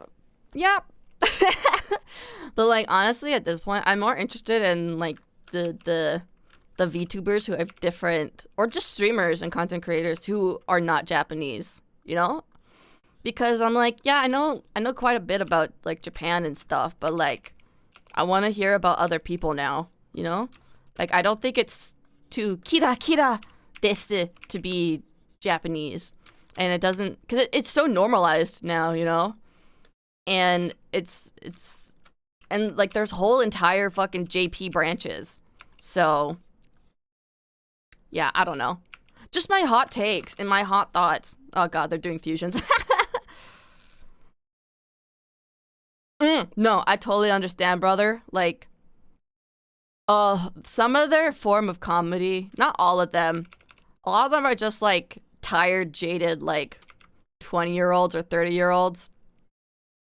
But then some of them, including Zion, sadly, are just like, I didn't know. Oh my god, how did that get there? Like on their debut stream or something. If it says like, oh, I love I love Hurt Boys, like Hurt Anime Boys or something. They're like, oops, that wasn't supposed to be there. Oh my god, I don't remember putting that there. I'm just like, are you in fucking high school, brother? Because this is annoying. You're annoying. Please act like an adult. But then the adult streamers, like Nina and Fulgur, I'm just like, love you guys. Love you to bits. Enna, also love Enna. Enna and Kyo, very fun. Love them a lot. But yeah, like, you know, it's just, you gotta just, like, poke around and find streamers who are, like, up your alley. But even in Nijisanji, because, like, the point is, you're not supposed to watch all of them, you know? You're supposed to find the ones that mesh with you and shit. Because they're just looking for niches. And they're trying to fill all the niches. But unfortunately, I feel like a lot of that is they're like, well, you have to be a gamer. And I'm like, well, I play games. I love games. That doesn't mean that, like, I stream them constantly, you know? I prefer to just talk about shit while I draw or while I, like, do stuff, you know? But there's still, like, this big lean towards, like, all VTubers must be gamers. And I'm like, yeah, that's not true, though. Because sometimes I just want to, like, talk about true crime or Seiyu or, like, the new anime episode of something or something, you know? Like, gaming isn't everything. And then you see people, especially in corporations, playing the same games over and over again. It's fucking boring. I don't... Fuck Terraria. Sorry. I know you're memeing, but like, oh god. You fucking donkey! Oh dear, gorgeous. You are a very good young cook, young lady.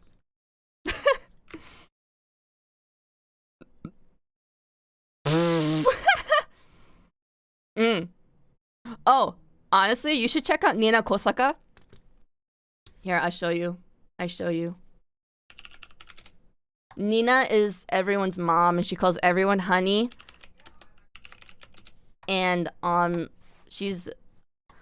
accidentally learned about her real life because I'm nosy and I can't stop myself. But she has big boobies. Here's Nina. And her voice. Hello. For this video, I think I'm gonna try and talk a little bit slower, get a little bit closer to the microphone, and just have a more cozy approach to the positive affirmations, all right? I love Nina. Only clans, it's okay. You're doing well. Take your time, honey. You'll get there when you need to. Cloverly, what would I say to someone naturally? Like if I sat next to someone at a bus stop who I love looked down Nina. and dejected. Period. I love Nina. She's like a very very cozy but also very chaotic wine mom, you know? Yes, I love Nina. She is wonderful. And I totally feel you about Camilla, Booba, Fire Emblem. Love that, you know?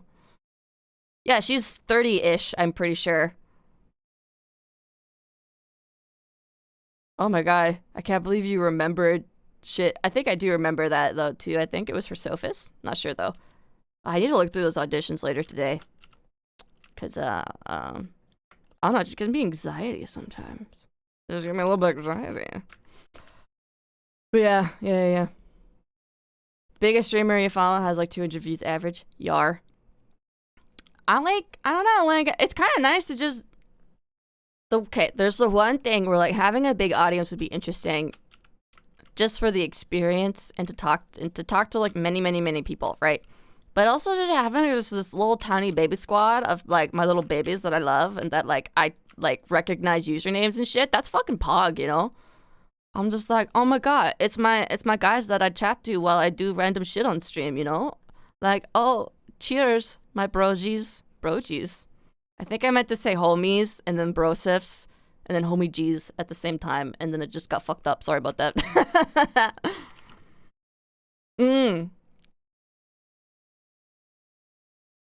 Actually, there's a dude in Nijisanji JP who is like married and has kids and stuff. So, you know, the Otosan vibes are strong. Yeah, but when I mix terms, sometimes I say something that sounds offensive, and I get really embarrassed because that's not my intention at all. Because I like to say, like, I like to just say weird combinations of words, especially to my dogs, and sometimes I'm like, oh, that was really close to being something not good, and I'm very, like, I just feel ashamed even though I didn't say it. I'm just like, oh my god, that could have been so fucking bad and embarrassing. But yeah, there actually are like quite a few older VTubers. Though I do understand. I mean, you're watching me. And I'm a stinky little 25-year-old brat. So but maybe I think I do think I have the soul of an old person, cuz I'm just like, god, good god, man. Life is exhausting, brother. That makes sense. Would you watch me if I weren't your friend? Would you? Do you think my content is good enough for you to watch? If I weren't your broski, would you still watch me? No, that's totally fine. I totally get you, man. Honestly, like, I think I said it before, but like, I don't ever expect artist streams to be good and to be funny or entertaining or anything like that. So I don't watch art streams really, unless they're friends. So like, I totally feel you. And even if they are friends, sometimes they're just like, they got mic on, but they're not saying shit, and I'm just like, why are we here? You know? I like to have a conversation. I like to listen to conversation and shit while I'm doing my own shit, because, you know, makes me feel less alone. You don't like VTubers. I got you, man. I see. Makes sense. I'm there usually watching streams for like the personality and shit. And so if they're doing a collab or like someone on the stream's really fucking annoying, then I'm just like, ugh, yikes.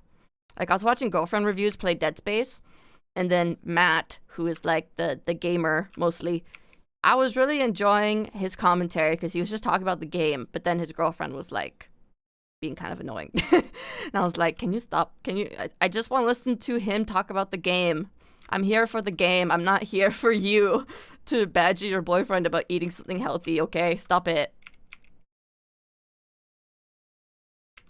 Hashtag pain. Hashtag 3 days grace. Hashtag pain without love. Pain can't get enough. Pain like a rough, 'cause I'd rather feel pain than nothing at all. That was my shit back in middle school. Thanks, Leon. I think we're bros at this point. I think we're bros. Definitely internet bros, you know? One day, hopefully, we can like actually meet in person or something. That would be cool. Maybe at a con or something. I was planning on going to...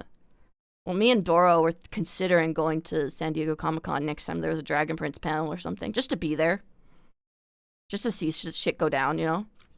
But I don't know. Maybe if you ever go to that...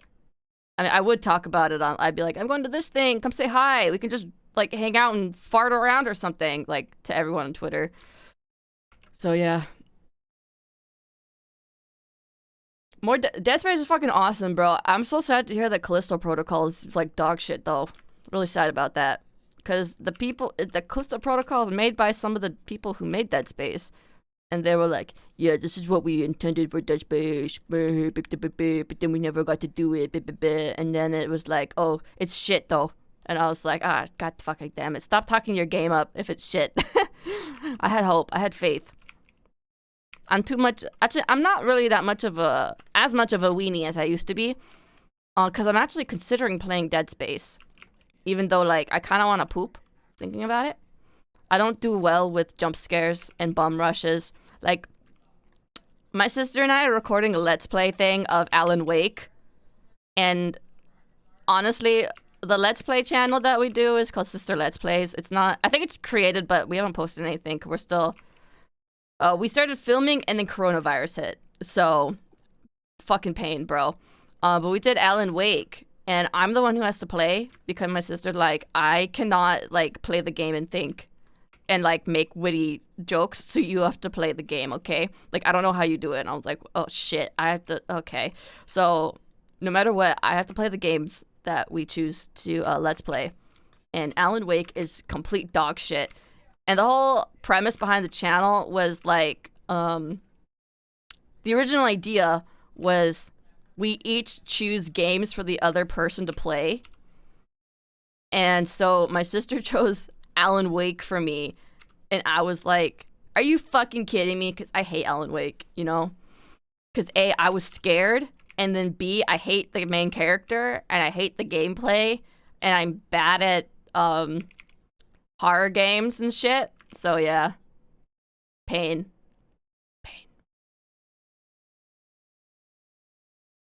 Yeah, the Dead Space remake looks fucking like fire. I watched my brother play the first Dead Space back in the day.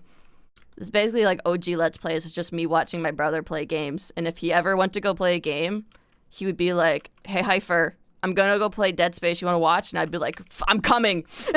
And so I would like grab my sketchbook and then just go play. And then I'd ask questions about the game. Because, you know, my brother and sister liked it when I was just, like, there to hang out and watch them play games. Because it's more fun, you know, if you have people to hang with when you're playing games and shit. My only thing is I'm, like, it takes me a long time to, like, get used to controls. And so it's pretty embarrassing. And I'm bad at, like, really simple things. So, yeah.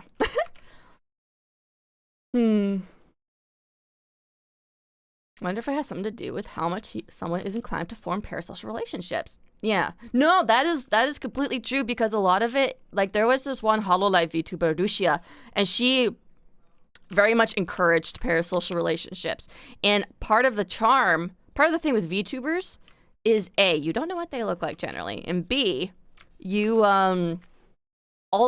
generally viewers are like, I wonder if there's a chance I'll be able to date this person or like get their attention, right? Like that's part of it, which is like really creepy and weird, but it does function solely on parasocial relationships. Like for me, whenever like I feel like I have feels for a streamer or something, I'm just like, no, I think I'm just like very warmed that there is somebody like that really nice people exist in the world. And so it makes me feel really happy, you know? And I'm like, I would like to meet somebody like that one day because I haven't met somebody like that in a really long time. That kind of vibe that I get. I'm just like, damn, they really just like recruit like all the nice people. And then there's Zion, of course, but still. Yeah, just being like in their Twitter, like I don't care if somebody is like thinking about it on their own. They're just like, you know, I think I kind of have a thing for that for that streamer or whatever. But then they're just like, but that's never gonna happen. I just hope like I find someone like who's maybe as kind as them or whatever. I don't give a shit. But if someone is actively in your DMs or just like in your Twitter comments all the time, and you're starting to get and like you're like, oh God, I hope I can date this person. You know, like you're not going to. You need to stop. You know. It's uncomfortable and awkward for like everyone involved pretty much, except for the person.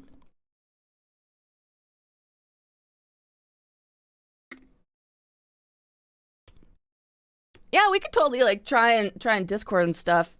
Usually I'm pretty hermity, but like maybe once I get my like a Heifer Discord or whatever set up, then you know, there can just be like an open general chat or whatever, and people can just pop in when they're feeling chatty. That'd be kind of fun, huh? I think that'd be kind of nice. But yeah, I'd be down. It's just I'm usually just very like, but yeah. We'll figure something out. I promise, my dude. Digital idols, yeah, exactly. Yeah. This is a product. This is not a human. Precisely. Yeah, exactly. Yeah, no, I think it's like just with the way the internet is, it's very common to forge parasocial relationships, but you gotta catch yourself if you ever feel it happening. I think that's really important to be like, oh, wait a second, like, we talk online and stuff, or like I watch this person and then like sometimes we interact and stuff, but that doesn't necessarily mean we're like BFFs. I'm not gonna get invited to their wedding. I'm not gonna like marry them. That kind of thing, you know? It's important to remember that. And to like really gauge it, you know? which could be difficult because you don't really know all the time. It's like, are we as bro as I think we are? Does this person think that we're more bro than we are? That kind of thing, you know? You know, it happens. It happens in real life too, where you just kind of like overemphasize or underemphasize a relationship and it doesn't match up with what the other person is feeling or thinking. So, I don't know. Relationships of all sorts are just hard to navigate, bro. I get you. Yeah. But I want to get the Discord done. It's just, again, like, keeping everyone in line. It makes me nervous. Yeah, exactly. Like, it's really weird when people find out that, like, their favorite streamer or whatever has a partner, or, like, their favorite VTuber has a partner, and people are, like, they take it, like, offensively, and I'm like, but they're a real person who is, you know, they're a person outside of this. So why are you so surprised, you know? Like, they don't owe you anything. But then, like, the idols and stuff from, like, Hololive, they're, like, they can't disclose if they're dating because then they'll lose viewership and then they lose money for the company. It's a whole thing. It's a whole thing.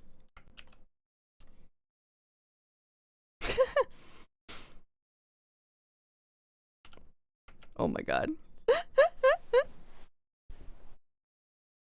Am I broski? The one dude in chat? Do not answer. Wow. You are a usual. Almost had a casual. I don't know what that means. Like, if I had a bar, you're my usual. And we chat, you know? We don't chat in DMs, but when you come in, I'm like, oh, hey, what's up, bro? How's it going? And that's cool with me. That's usually how I keep most of my bros and friends and stuff. You know?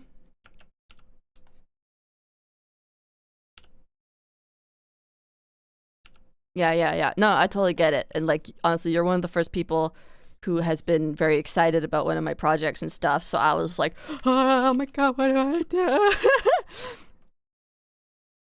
But I just think because I work on, like, Dragon Prince and stuff, I tend to just keep people a little bit far away, no matter what, you know? So I apologize if I come off like that. It's just like a defense mechanism. Leon's a real one. No. But, you know, I tend to keep most of my friends, like, not far away, but, like, most of my internet friends are, like, you know, I'm like, I don't know these people in real life. But I consider, like, the regulars who come to my chat, like, broskies, you know? Like, we talk about the real shit, talk about the hard shit and stuff. My broskies. Doesn't mean we have to talk all the time, because honestly, I don't even like talking all the time to people. It's not like I'm trying to foster a friendship circle or anything. But just, like, a comfy place where, like, my brosks, period. My brosks will show up and we can just talk about stuffs. Yeah. Cause it's nice. I think it's nice and comfy, you know? Like, I don't wanna... The only, like, fan name is, like, mentally ill inmates, right? Which I can fuck with.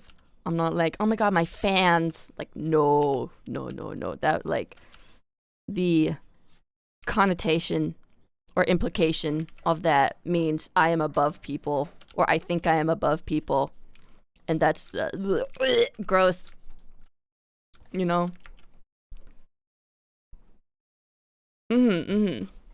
Yeah, no, like, just having, like, small chats every once in a while, that's, like, totally enough for me personally. And honestly, outside of my, like, family and not counting work, I think people in chat, like, here, this is, like, the most socializing I do. So it's nice to, like, just catch up with people and talk about shit here on chat, on stream and stuff, you know? No, I know. It's just, to me, like, it gives me the feeling of, like, oh, I don't, like, you're my fan. That means, like, you know, I worry that people think really highly of me when I'm like, we are equals in all sense of the word. And I don't really, like, want fans necessarily. Like, I guess maybe more a more comfortable term is just like followers, because like, you know, everyone follows everyone. Let's go, Mentally Hill Club. Fuck yeah, brother. I need to make a official flag or something for it. We will see. Exactly. Yeah. And like, I've never really had somebody be like generally like, I'm your biggest fan or anything, thank goodness. But if they're like, I'm a fan of your work, I understand. Like, I get that. I'm like, no, that's fine. I don't feel creeped out or like, you know, nervous by that. I'm just like, yeah, you like my art and you appreciate it. No, I don't like raccoons. We can make a separate raccoon flag where it's a rabid raccoon and be like, no raccoons in my country. In my country of Mentally Hill.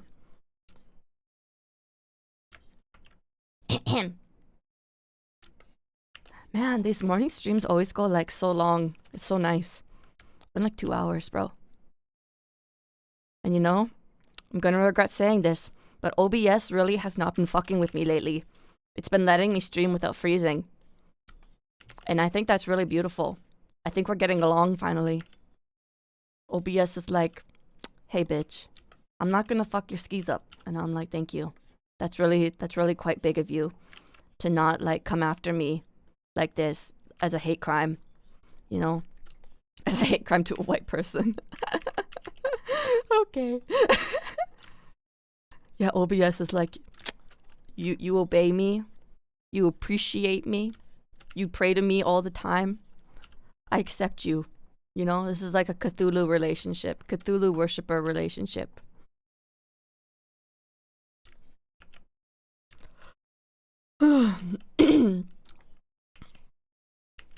OBS, like, oh my god, you have to like configure your shit, and it's stressful. I do think actually part of it is my internet, but a lot of it is just getting the correct input, output, frame rate, all that shit. Your bit rate and shit, and I'm like, this is really complicated. I don't fully understand it, but I made it work. It really is.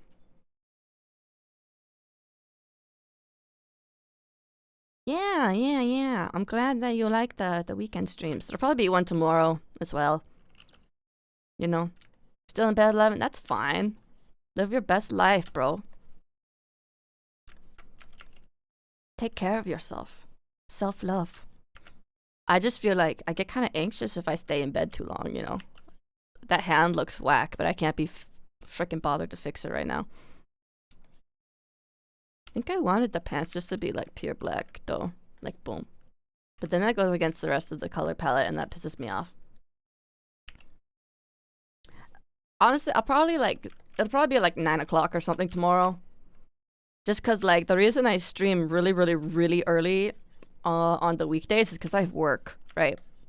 I mean, technically I should be there right now, but it's fine. I don't have anything to do.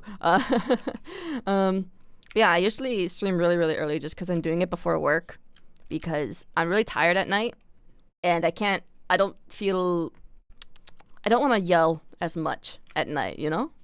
And like in the morning, I still really can't yell that much, but people are getting up for work and stuff, so I don't feel as bad about it if I get loud. But and I'm also really tired at night too, because I'm old and I get up really early, especially because my dogs wake me up because they have to go pee. And yeah, but on the weekends, because I don't have work or anything, I can stream a little bit later. That's like no problem. I'll try to go around like 9 o'clock usually, just because then I can like fart around comfortably and not really do much, and then be like, okay, now I can stream, which is nice. Because sometimes like my voice is really fucked up in the morning too, and so I'm like, I can't stream because my voice hurts. My throat is like ruined. My throat's kind of ruined today. Oh, I have a new singing cover. Do you want to hear it? It's kind of pitchy, but I liked it. Oh, my dog just barked. I was gonna wait for Athrix, but I'm sure Athrix will see the VOD or something if they're interested.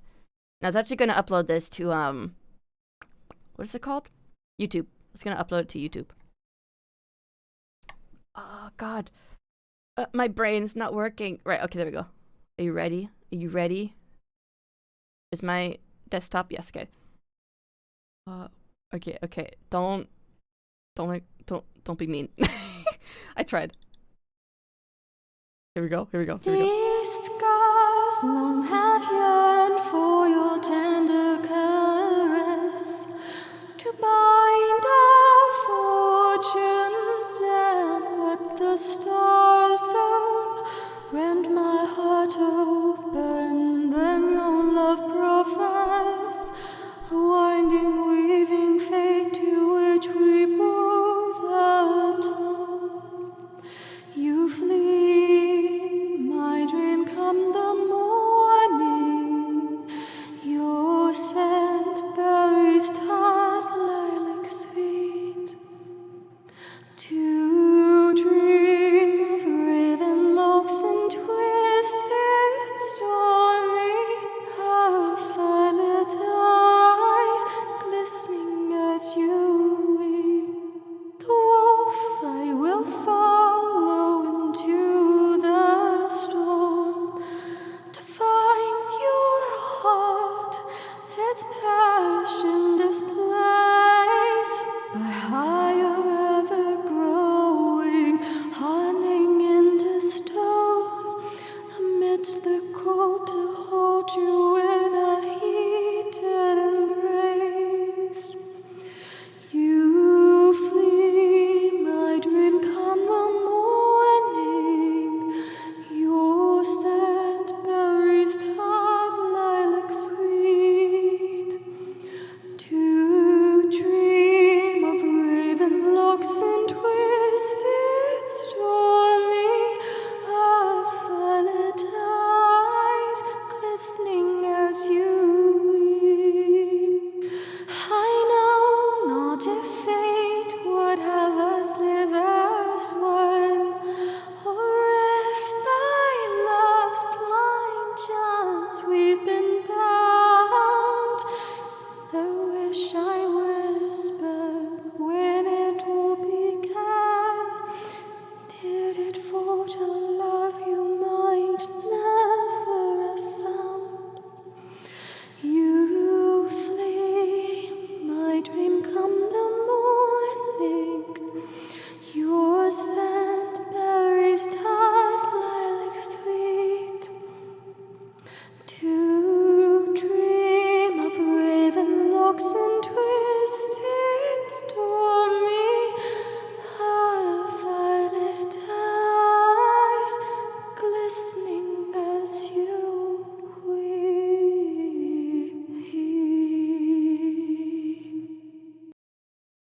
Wow. Yeah, I can DM it to you. No problem.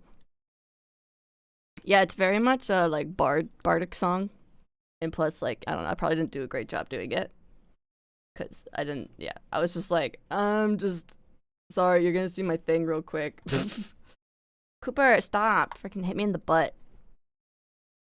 But yeah, I mean, I'm not the best singer, but I do my best, and I have fun. But yeah, I also have another one that's like a little more crackhead, but I'll have to like listen to it. Wait, I don't know. Is this it? Fuck, she'll take one or take two. Thanks, bro. Yeah, it's like your mom who can't really sing that well trying to sing to you. One day, I'll be a bard.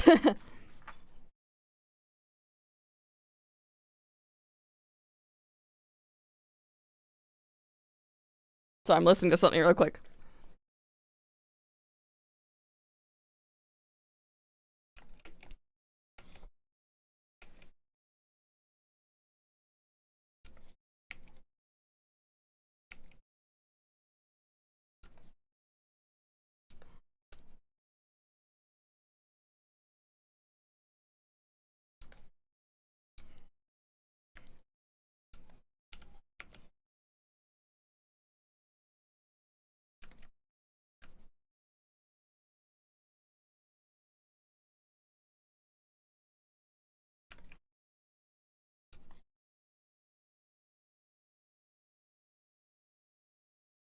Yeah, I don't know. I think I need to practice that one more before I try and share it.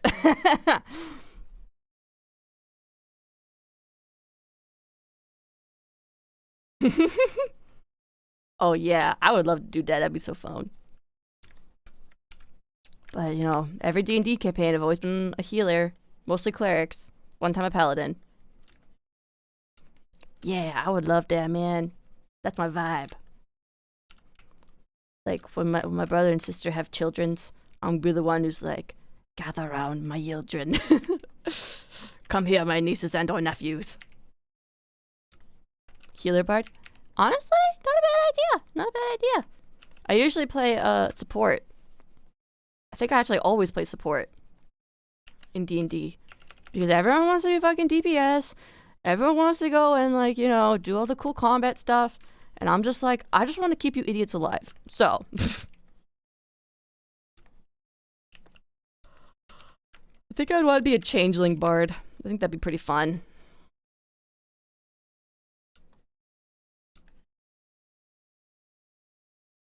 Yeah. It's like from it's like a, I don't know how to explain it. It's just very folk song type thing. And there's like no bridge, there's no there's nothing too interesting in it really. It's just very like, you know, it sounds the same all throughout, which like I kind of like though. There's another song that's kind of similar. It's like half in German, half in English. It's from Attack on Titan. No regrets. And it's called So ist immer. Was ich sollte immer unser Licht ist nur das. Trinken und singen, wer begrüße morgen. And it's kind of the same folk kind of sound, but it does have like it does have a bridge in like normal song structure rather than it just being the same thing over and over again, which I really like. And one day I'll be able to German properly to do it, but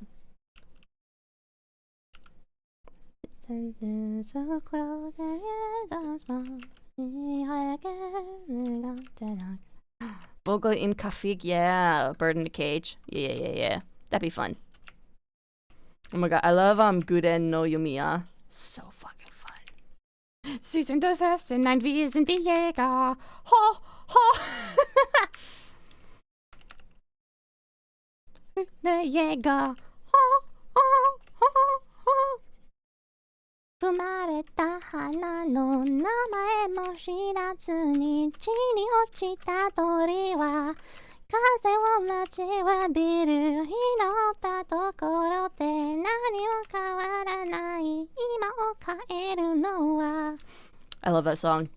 What a fucking vibe. Thank you. It is like it's the chipmunk version. Thanks. Nightcore chipmunk version. Very good. Flügel der Freiheit. That one's pretty sick. Flügel der Freiheit. I don't know like any of the lyrics besides that though. My War, oh my god, fire. I don't know if you heard My War X Dua Lipa. That's a fucking good song. It's a good mashup. You should probably, I would totally recommend checking it out if you haven't. Yeah. I only know like some European folk songs, but a lot of I feel like well the one from Witcher is Polish, so. But it, you know, it's supposed to be like a bardic song too, so. By Priscilla the Bard.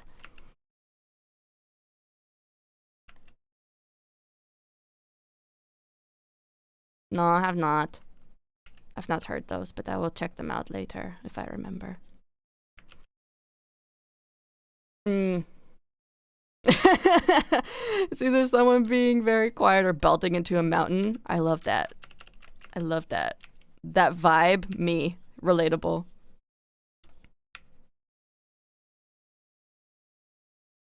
I would rather no links in chat just because I feel sketched out by links in chat personally. But if, you know, go ahead, feel free to DM peoples and whatever if they're down. I'm just gonna get some more coffee. I'll be right back. BRB. Can I spell ko? I forgot what he looks like. Kohi. Oh.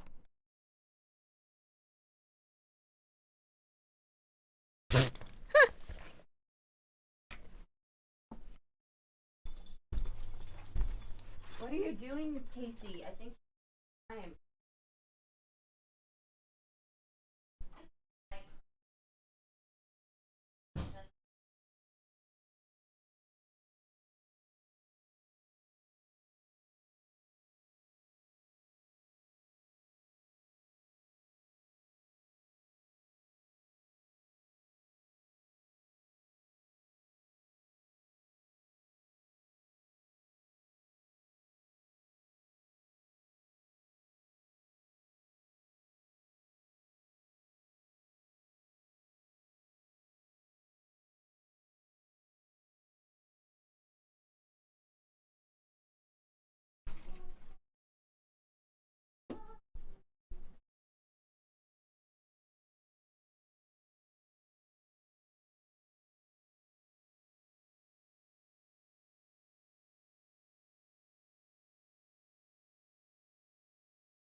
Can I take the small one out?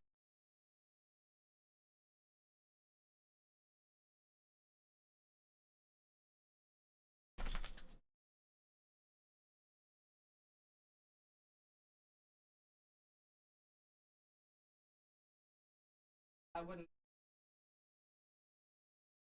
It's okay. You just want me to be your I'm in servant the and your middle of slave, thinking Hannah. now, It's okay? fine, I get it, I whatever, want you to it's be fine. my slave, Yeah, okay? I no, just it's fine, want it's you to fine, you know, perish. I got up at 3 a.m. to do it, but like that's besides the point. Whatever.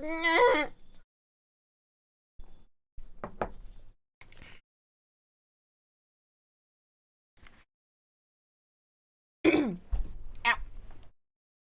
I'm back. Ugh. I gotta pee really badly, but I don't want to like leave stream again.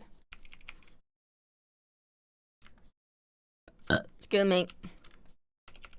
Oh, yeah, also I was thinking about That's okay, Ars. You're good.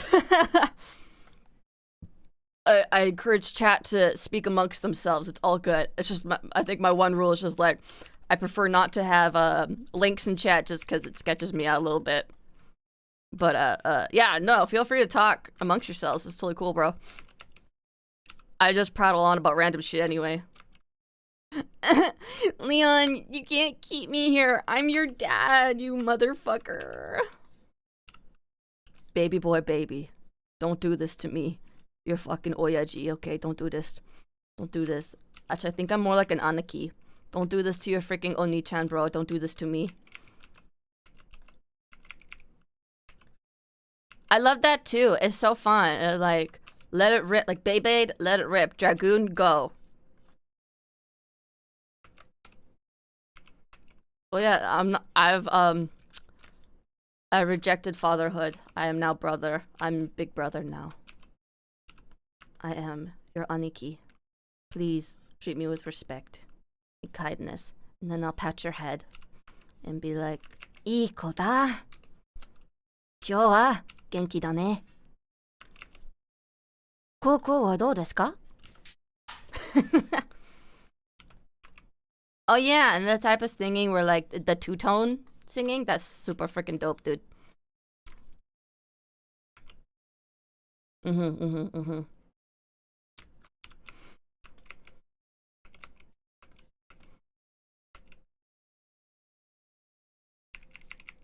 Yeah. ハスバンドか。ハスバンドになりたくないです。兄貴になりたいです。それは俺の I don't know how to say what I want to say. それは私の星です。願い。Ah, it's fucking 願い。それは俺の願いです。Don't mind me. I'm in my own world. Like, what is that word again?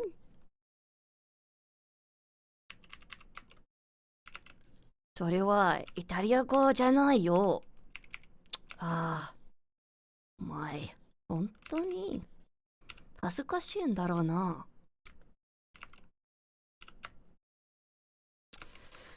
ああ、クソ息子です。じゃあ、これからね、日本語に喋ります。だと思います。はい。じゃあ、今日は、この書き事は、少しだけ、レンダリングをします。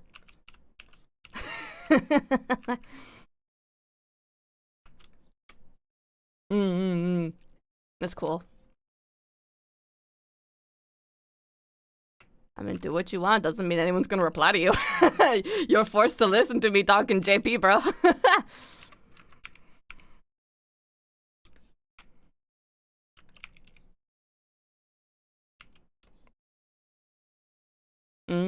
That's cool.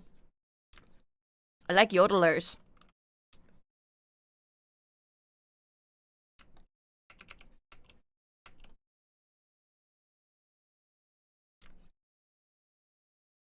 Yeah, my Japanese is really shit. I just improvise a lot.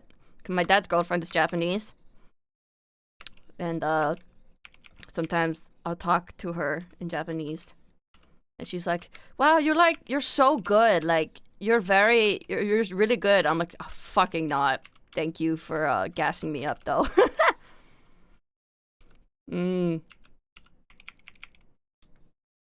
Oh, my check Discord alarm went off. I'll snooze it for like 30 minutes.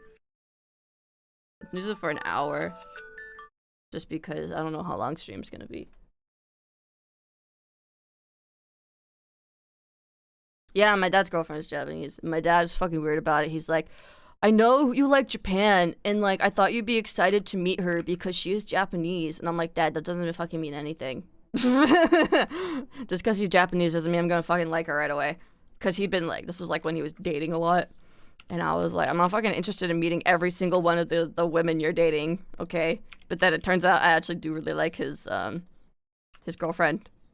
Because I think they match very well, and they've worked out a lot of their problems. They've broken up several times, but like, you know, they found a way. They found out what makes them comfy and makes shit work, so yeah. Yeah. Sometimes she'll like talk in Japanese, and then I will reply. Because her daughter also, who I kind of consider like my stepsister, she wants to learn more Japanese. So my dad's girlfriend / my stepmom, I just kind of consider her my stepmom. Yeah, my stepmom will talk in Japanese, and then like her daughter and I will like reply back in Japanese generally. You know? Yeah, exactly. My dad's I feel like just dads are like that. It's fucking weird. But I remember very distinctly he wanted me to go meet her, and I heard him coming down the stairs, and then I hid in my closet, and he's like, I don't know where my kid is, I'm sorry. And then I snuck out of the house and I left. I was like, I don't want to meet her, okay? But now I like her. I'm like, I never thought she was a bad person. It's just like, you know, it becomes exhausting when I get introduced to every single one of my dad's flings or whatever. And I was like super anxious too, and I'm like, I don't care. Like, keep to yourself. Yeah.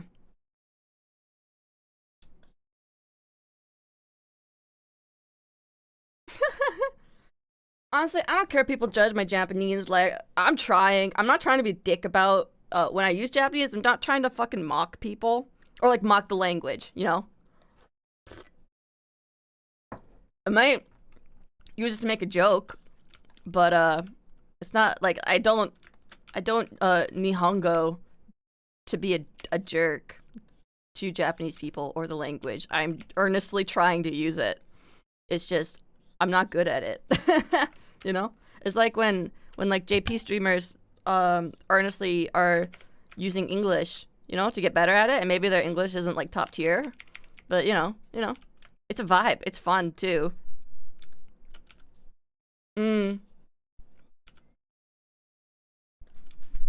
Yeah, no. Yeah, it's definitely difficult, you know, with that kind of thing, and I feel very lucky that like I really do get along with my dad's significant other, because family is very important to all of us, especially because I don't have much left. So I'm very glad that I get along with her.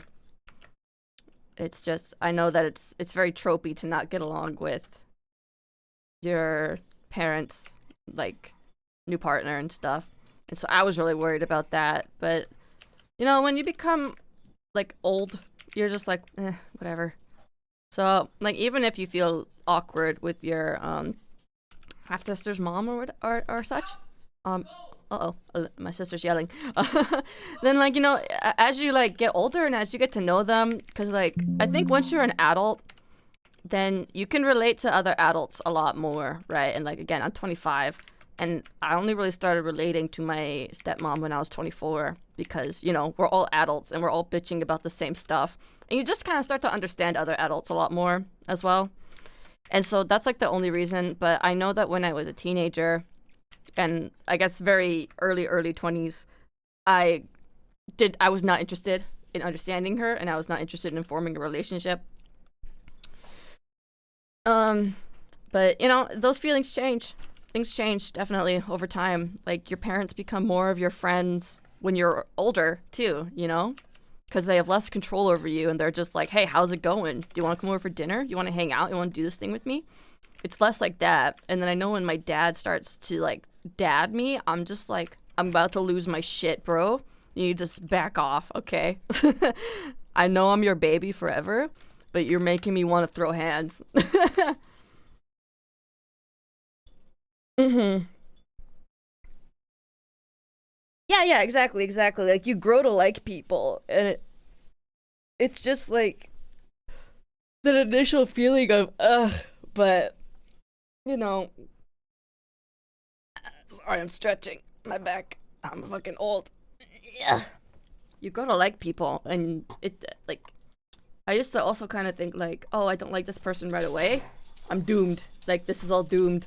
But no, it takes time. It takes time to bond, which is nice. It's good to know. It's even with friends, right? And like the only reason that we made friends really, really fast in the past is because like we're in school, we're forced to see the same people all the time. So like you kind of have to make friends, you know? Or like it's much easier. But then as an adult, you don't really see the same people over and over again anymore, you know? And so you're just kind of like, unless you're at work, and then still there's like unsavory people at work, but you're kind of forced to like stick with them, right? You can't just like shun them because like you have to talk with them to like work. And so it's just hard as an adult, you know? And honestly, I'm not really like super interested. Like I never really had a party phase or anything. But I'm not like interested in going out too often. Like I do, because I do like seeing people in person, but I'm also just like, I have things I gotta do, and it's stressful, you know? But I always try to make time for people if they want to chill. It's just I can't like consistently find the time or energy to constantly hang out like every other day or every weekend or every week, you know? Because I'm like, there's so much stuff going on all the time, and I just don't want to like go out sometimes, you know? I'm freaking old inside. I'm old and decrepit and jaded. I'm a cranky bitch, you know? I'm all those things. And like I'm not constantly exposed to the same people over and over again. So it's very difficult for me. But like I think with like streaming and stuff, generally it's the same people showing up. And then when new people show up, I'm like, get in here. And I kidnap them and I bring them to the institution for the mentally ill, and I'm like, one of us, one of us, one of us, like that creepy old freaking cartoon. I can't remember who made it, but it was a very strange cartoon. Yeah, exactly. I don't want to really make new friends either, you know? It's just like again, stream is like the best place for me personally to talk to people, because like if someone new pops in, then they're popping in the middle of a conversation. It's totally cool. We just kind of like absorb them, and we just keep the ball rolling, you know? We just keep going. And there's no like awkward pause or like, who are you? Why are you here? You know, it's just like, oh, hey, welcome. And then we keep going, and then they join in, and it's cool. It's like chill, you know? It flows really well. But like, I don't want to go out of my way and be like, I need to go and make new fucking friends right now. Yeah, exactly. Like, I like having a small little squad that I can go to, you know? I have some friends that are voice actors that I can go to about voice actor stuff and just like other random lifestyle stuff. And then I have my stream fams here. And then I have my fam. And then I have some like old friends that I reconnected with and stuff, you know? Yeah. And it's like, it's also just like hard for me to like, even though like DMs are like, you know, real-time chats and stuff, right? Because I have the option to like disappear and stuff, because I'm, you know, ADHD, busy, small brain, I get distracted by something else, I forget to go reply and stuff, because my notification disappears, all that stuff. Generally, oh shit, I forgot what I was talking about. Oh yeah, it like DMs do not feel like instant messaging, you know? And like I don't have the freaking capacity to just sit there and DM with somebody for hours and hours and hours, because like I need my hands to type. I have to be looking at the screen. I can't like be multitasking. So on stream, it's really easy because I'm just talking and doing something else and then reading chat, and then we're talking, and it feels more like direct communication, if that makes sense, you know? So it's just like way easier for me. Fuck yeah, ours. I'm glad for you, brother. I should probably actually go to work soon. Okay, in like 7 minutes. I hope you don't have to go to work tomorrow too, brother.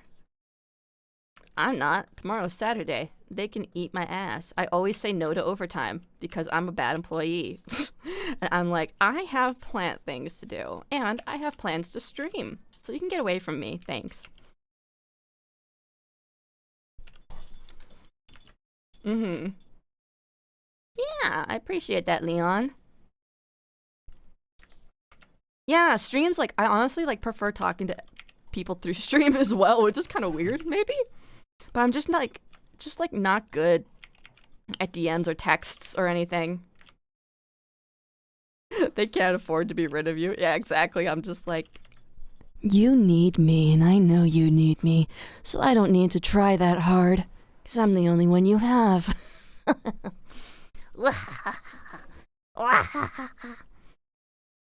Yeah, that's exactly me. I'm like, oh, sorry, dude, I'm busy. And then generally I am busy because I'm doing dishes and stuff, but I'm also like, you know, on the rare days where like I'm not just like doing shit constantly as an adult should, I'm like just farting around looking at fucking crystals on Etsy and shit. It's my whole life. Villain Hannah? Yeah. I mean, there's an official trailer that came out where I'm the voice of a kind of villainy, spooky character. I may or may not play part of it, and I may or may not be the character in it. What is it called again? Oh god, what the fuck is it called? I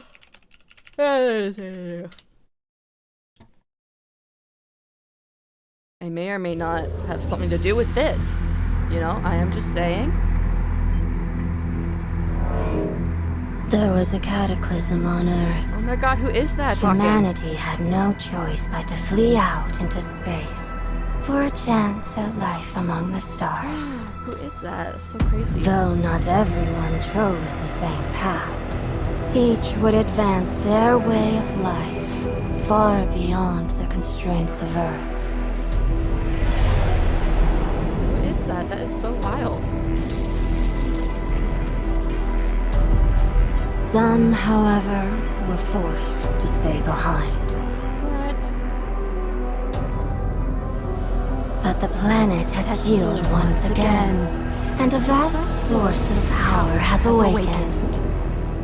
And now, it's almost time to join the fight.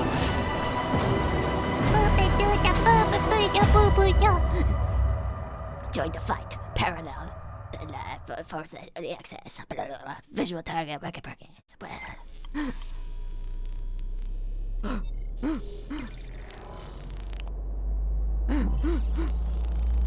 Oh my gosh. Oh my gosh, who is this? Oh my. What? Oh my I goodness. bid thee welcome. I bid thee welcome. Look at this gameplay. Stunning. Immaculate. This is what we're here for, obviously. This actually is really cool. I think they did a really great job with this game. So far. This is our target. Witness Basically MTG in space. superiority. A hollow victory. Enjoy it while you can. A hollow victory. Enjoy it while you can. I mean, I'm not saying it's me or anything like that. I'm just saying it's me. I'm just saying it's yeah. Will I get in trouble for that? I don't think so.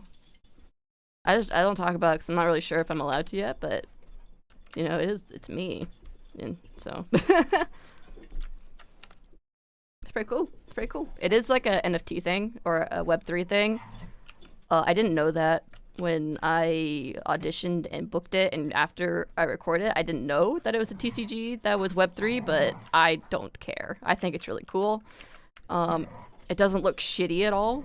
They're also actually hiring artists to like work on it. It's not like AI or anything like that. They're like, no, it's real people doing all the card art and stuff. So yeah. Yeah, no, that it slaps. It looks really cool. And they did a really fabulous job with it. And I'm just like, wow, most excellent. I'm very glad I got to be part of it. And it's very cool that I got to narrate the trailer. The early release trailer. I've been dying to talk about it though, because it's so cool.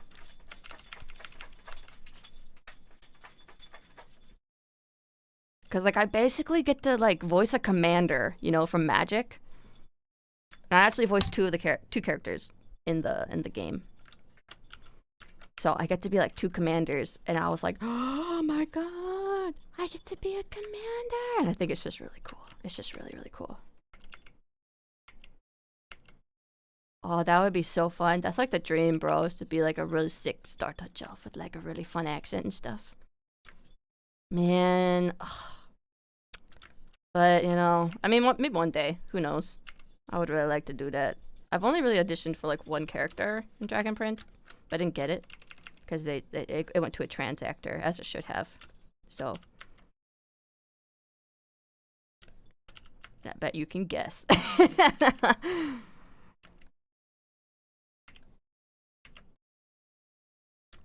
Yeah. It's cool. I really like the I like the like kind of spookier characters, you know?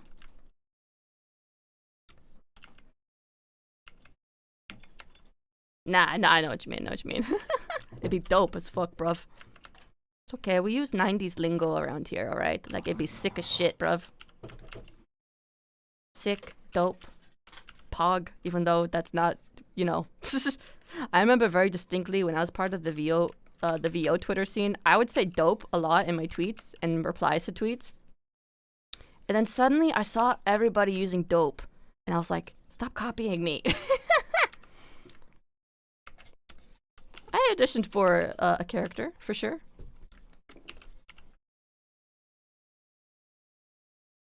Tubular. Rad is good too.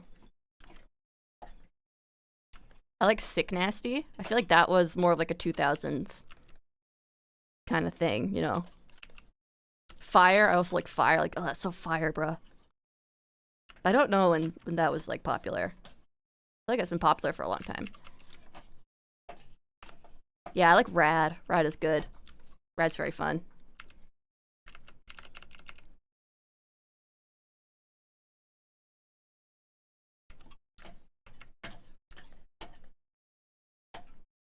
Yeah, big shoes. Look at this sleepy guy. How fun. The head is like not in line with the neck anymore. There we go. Head is not allowed to move anywhere though, or else I will run into issues. Maybe nudge the body again. Yeah, I think that's good. No, cosplay them. Do it. Do it. Do it. I kind of almost want to dye my hair black, but I remember last time I did that. It was I mean, my hair honestly just kind of turned like dark brown afterwards, so it was fine, but you know, it's a whole thing. But I love this character. I think this is working out to be like a good choice, I think. Oh, yeah, I like it. I think it also matches my annoying gremlin little personality a lot more too, which is nice. Yeah. Yeah, it's nice. It's fun. And I did do the teeths. They're going to be big teeths like these. So, yeah, hopefully that works with the whatever rigger I get. But yeah, I copied the eyes just in case. But no, I like how the eyes look. I like the hair. I think everything's working out like in a really nice way. I kind of have to figure out how this hair is going to work because this collar wasn't here originally. But that's okay. I mean, maybe... Tapacha! Hello! Yes, I've evolved. I have changed. Into a greater being.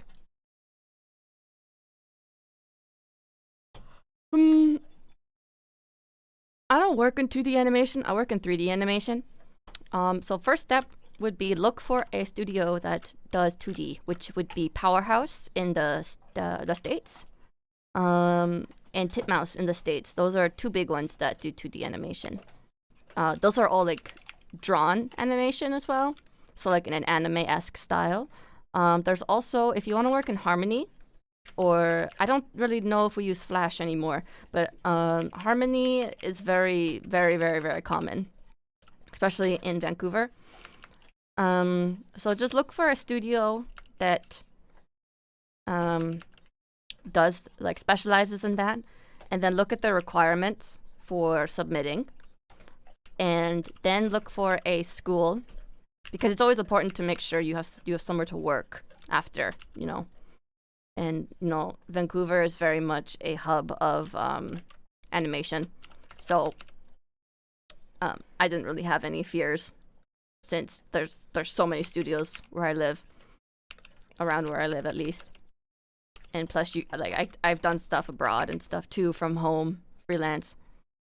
And yeah, look for schools that specialize in the animation you want to do, or like have a like 2D animation program, because there's a generally it's a specialized 3D animation and a specialized 2D animation program, you know. So you gotta make sure you go to a 2D one, and then look at their portfolio requirements, and then just start practicing, you know, and look for tips from other people.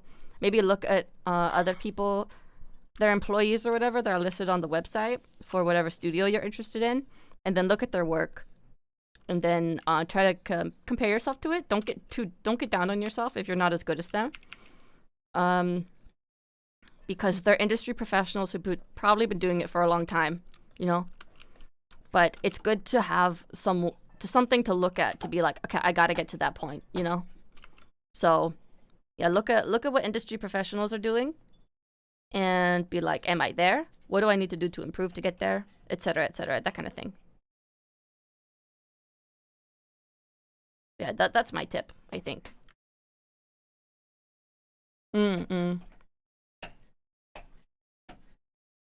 Yeah, Tapa, I'm doing my new VTuber that I'm actually gonna get rigged, I think. I'm gonna do my best to get rigged, because I'm actually almost done drawing it, which is shocking.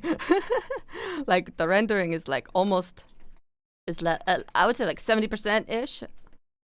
It's still very like simple looking. It's just blocked colors, but you know, like it's getting there. So I'm hoping to not just be a PNG tuber in like a few months, you know, maybe be a VTuber and like wiggle my little body around on stream. That'd be so freaking delightful, man. Yeah, why not? Just go for visual arts, man. And also, like, another thing is if you start to, I would make sure the art program that you're going into is modern art and digital art and everything, because some art programs will be like, here's how you become a painter. Here's how you get good at painting. And they're not like, here's how you storyboard. Here's how you animate. Here's how you do X, Y, Z. So make sure the school that you're looking at and that you're going to or that you're interested in going to is actually going to teach you the industry, teach you about the industry and teach you how to get a job in the industry, you know? Because it's one thing to be good at drawing, but it's another thing to navigate the industry and to figure out your place. And you will also figure out or discover different parts of the industry that you might want to go into, you know? Like, I didn't really know much about storyboarding or anything. I didn't really know it was a thing. I didn't know much about layout or harmony builds or anything. And I only really found out and learned more thanks to school and being in the industry and stuff. So, yeah. And also just, like, you know, you can also try to find people. What am I doing? Hair. Okay. You know, reach out to people in the industry who work at whatever studio you like and just ask them questions, because generally they're gonna reply back, you know. And if they don't, then fucking whatever, fuck them. But generally people will respond, because I know I've gotten emails about people asking questions about the industry and stuff. And I've been like, oh, okay, here's my 2 cents here. Thank you, Tappa. I'm very excited, bro. I can't wait to do backflips on stream. I mean,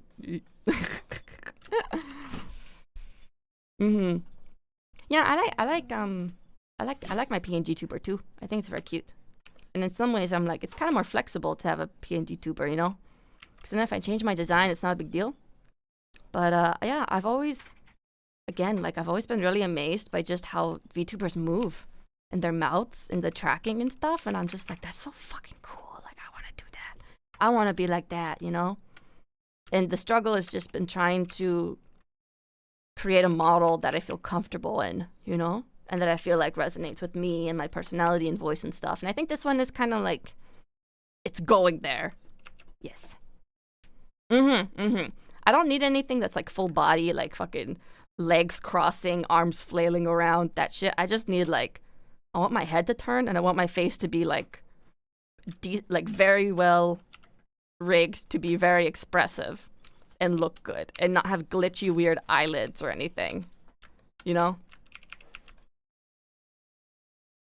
Because I don't need, why am I doing that on the wrong layer? I don't need to like have 3,000 emotes or 100 different expressions. I just want probably like a shitty smile expression. So I'd probably ask for something like, or the ref I would probably give is like this.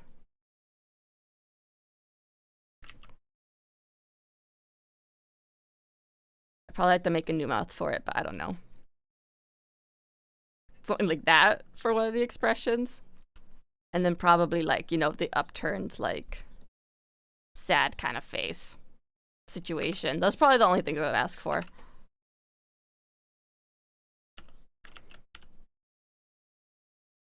Heck yeah, they do kind of look like that. Looks like an athlete, which is not me at all. Yeah, I think I just kind of like, I got too obsessed with like I want my character to look like a gardener or like to look like a witch or whatever. And then I was like, I feel like that's really putting me in a box design-wise. So I was just like, just do whatever, you know, just be Canadian. Yeah, the expressions are where I'm just like, whoa, and like the hair wiggle. But then there's some hair wiggle that I think is too much. Personally, I'm just like, yeah, oh, Jesus, like calm down with the hair wiggle. You don't need to wiggle that much hair. No, but I have, and I don't know if it's all over the world, but the cosplayer who dresses as Jesus, he goes to cons. Yeah, I've met him. He's cool. Just a nice Jesus. Hi, Io. I know, like a good hair wiggle, that's good hair wiggle. But if it's too much hair wiggle, then it's really distracting, and it goes all over the place. And it's very, like, for me, it's very jarring because I don't need a rig to go that hard personally, you know. It's like, you know, booba in anime. They don't need to wiggle that much. That's how I feel about hair on VTubers. They don't need to go that hard. Like, yes, when I turn my head, I want my hair to go with me. But I don't need it to, like, go across the screen, you know? Unnecessary. I also don't have TikTok. I don't go on TikTok. I don't really like TikTok. It's very overwhelming for me. I tried because I just wanted to support my friend who was on TikTok because they were like making content. We're not friends anymore, but I was so overwhelmed, and because every time you open TikTok, it just starts playing videos, and I would panic and really quickly go to my profile to like stop it, to make it stop, you know? So overwhelming. Like, I totally understand how people get addicted to it though, but I'm more of like a YouTube person, I think. I'm just like, let me watch things at my own pace and let me control how fast it goes. I heard a lot of artists got bullied off of TikTok though, because people don't understand stylized drawings, and they'd be like, Britney Spears is not that skinny. What is wrong with you? That's an unrealistic expectation. meanwhile they're like, you know, simping over some like 15-year-old My Hero Academia character who is shredded beyond all means, and I'm like, God fucking damn it, make it make sense. I don't understand what the fuck is going on here. Yeah, so I've been very like nervous about trying to get on TikTok for art stuff, so I just haven't done it. Because TikTok, no thank you. Not for me. I don't think. Maybe in the future? But I feel like everyone is so quick to judge other people on TikTok because they have nothing better to do and they're just stuck on the platform all the time, you know? No, I don't really get it either. I think I was never really a Vine kid either, though. So I don't really I don't really like short form content. I like my long fucking video essays. Oh, speaking of which, you guys should check out this channel if you like weird stuff. Excuse me. Please go check out this channel if you're interested in deep dives into weird shit. This channel fucking rocks. He did one. Backrooms, this is super interesting. He kind of just delves into morbid stuff, like eldritch horror stuff. Yeah, I love Wendigoon. He's so fucking dope. And talking about like Dante's Inferno, very cool. The icebergs are really fun.